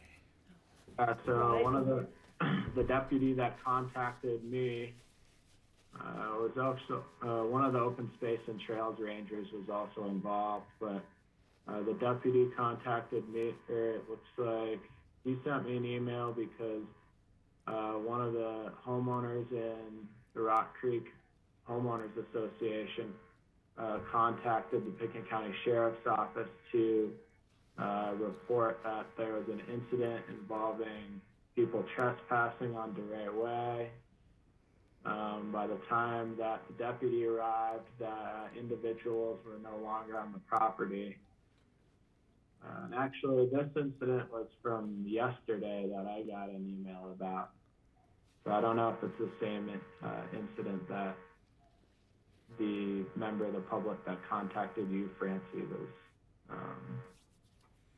Well, she had said that she had called the sheriff, but the report you got sounds like it was the homeowner who called the sheriff. Yeah, and actually the individual's name that made the report yesterday is different than the individual that you just as the homeowners association. So maybe there are two separate incidents in a row, yesterday and today.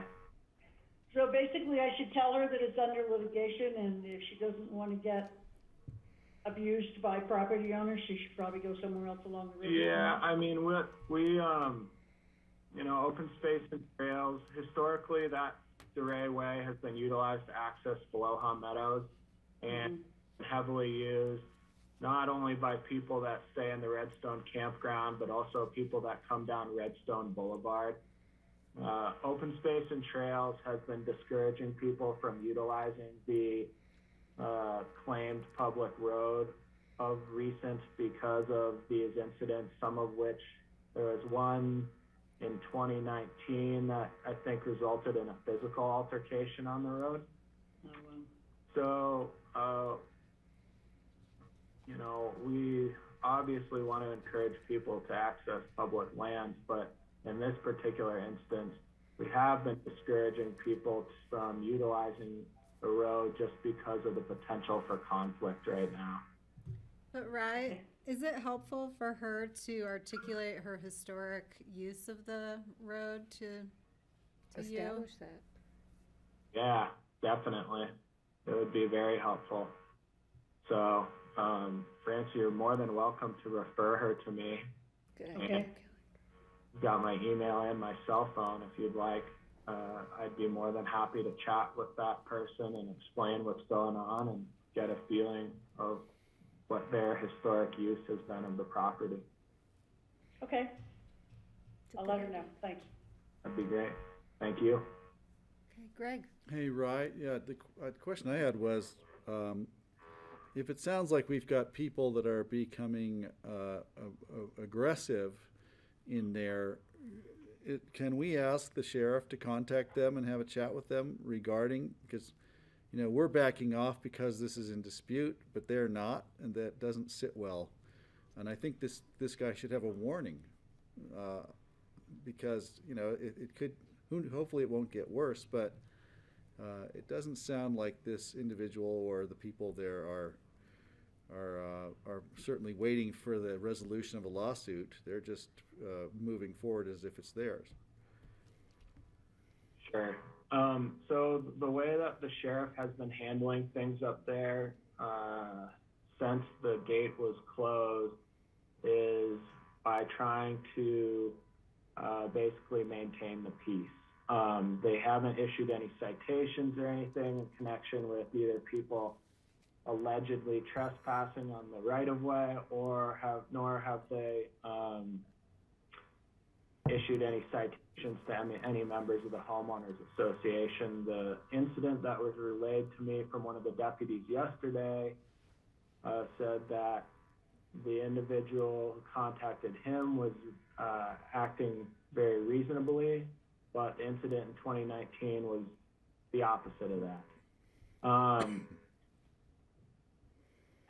It's definitely a tough situation for the sheriff's deputies, and I sympathize with them over that. We're working with the court to get it resolved as quickly as possible. And the case is finally at issue last week after years of back and forth. So hopefully it's resolved in the next 12 months. But this summer is going to be challenging. And both on the parts of Open Space and Trails Ranger staff and the Pitkin County Sheriff Office, we're hoping that education on both sides can try and at least bring down the level of the dispute. The email I was sending, as we were just discussing, was an email to the attorney for the Rock Creek Association to try and maintain hopeful level of, not let things get out of control up there, hopefully. Thank you. Thank you very much, Ryan. Yeah. And of course, I just add one other thing, which is as far as informing members of the public, or the sheriff informing members of the public or members of the homeowners association to try and de-escalate things. Obviously, if there's criminal conduct by whether it was a member of the homeowners association or a member of the public that involved a physical assault or something like that, then we wouldn't be talking about education or de-escalating or something like that. That's obviously that kind of very serious conduct would need to be addressed through some kind of criminal charge and potentially the district attorney's office to review that charge. So that's different than trying to, wait out the court's ruling on the dispute. So we don't want to see anybody get hurt, of course. Okay, other items for open discussion? John Peacock, do you have any? No, and I'm sorry you caught me having a sidebar conversation while you finished up, but I'm just here to hear the board's open discussion. Okay, surprisingly, I don't have anything today. Greg. Thing that I would just say is that smoke that blew in yesterday from Arizona, New Mexico, and maybe a little bit of Cottonwood Pass smoke really was a wake-up call. The fear level, the trepidation about a fiery smoke-filled summer, just level rose dramatically, and it was really a wake-up call. So to reiterate what people said earlier, let's be on our guard. Let's consider it a level 3 warning, and maybe the red flag warning will just continue through the summer at this point. Nobody wants to have the smoke. I don't know. There's not much we can do about it, but it certainly changed everyone's attitude, and it was so nice when it blew out again too. So that's on my mind. And I will chime in a little bit here. I'll come back soon to the board with a little more formal report out on the legislative session, but gosh, just as a preview, there are some great pieces of legislation that got passed this session with incredible advocacy by our county group partners, DC4CA, CCAT, CCI held at bay on a few, which was also helpful. But I look forward to reporting out on that. But, new fees to help raise money for forest mitigation and climate disaster mitigation, transportation bill to help advance transportation infrastructure, electric vehicle, multimodal, all goals of ours, early childhood education programs, behavioral health programs, housing, tons of housing funding. So, I'm just super impressed by how hard they all worked and how effective they were in this session. Plastics regulation, bans on plastic bags, plastic carryaways. These are big things. So I think right in line with what our goals are, and congrats to the legislature on adjourning this week. And I will come back with a more formal report on the things that were achieved. That's great news. Thank you. Okay, Any other items? Seeing none, yeah, Speaking Steve, of adjourning, I would make a motion to adjourn. thank you. I'll second. All right, thank you. Further discussion? Rye? Oh, you're saying bye, saying goodbye. okay. Bye, All Rye. in favor, please say aye. Aye. Aye. Thanks, Grassroots. Okay, Cindy, thanks you for a sat great with us the day. whole Thank you, Grassroots. Public, we'll see you next week. Goodbye.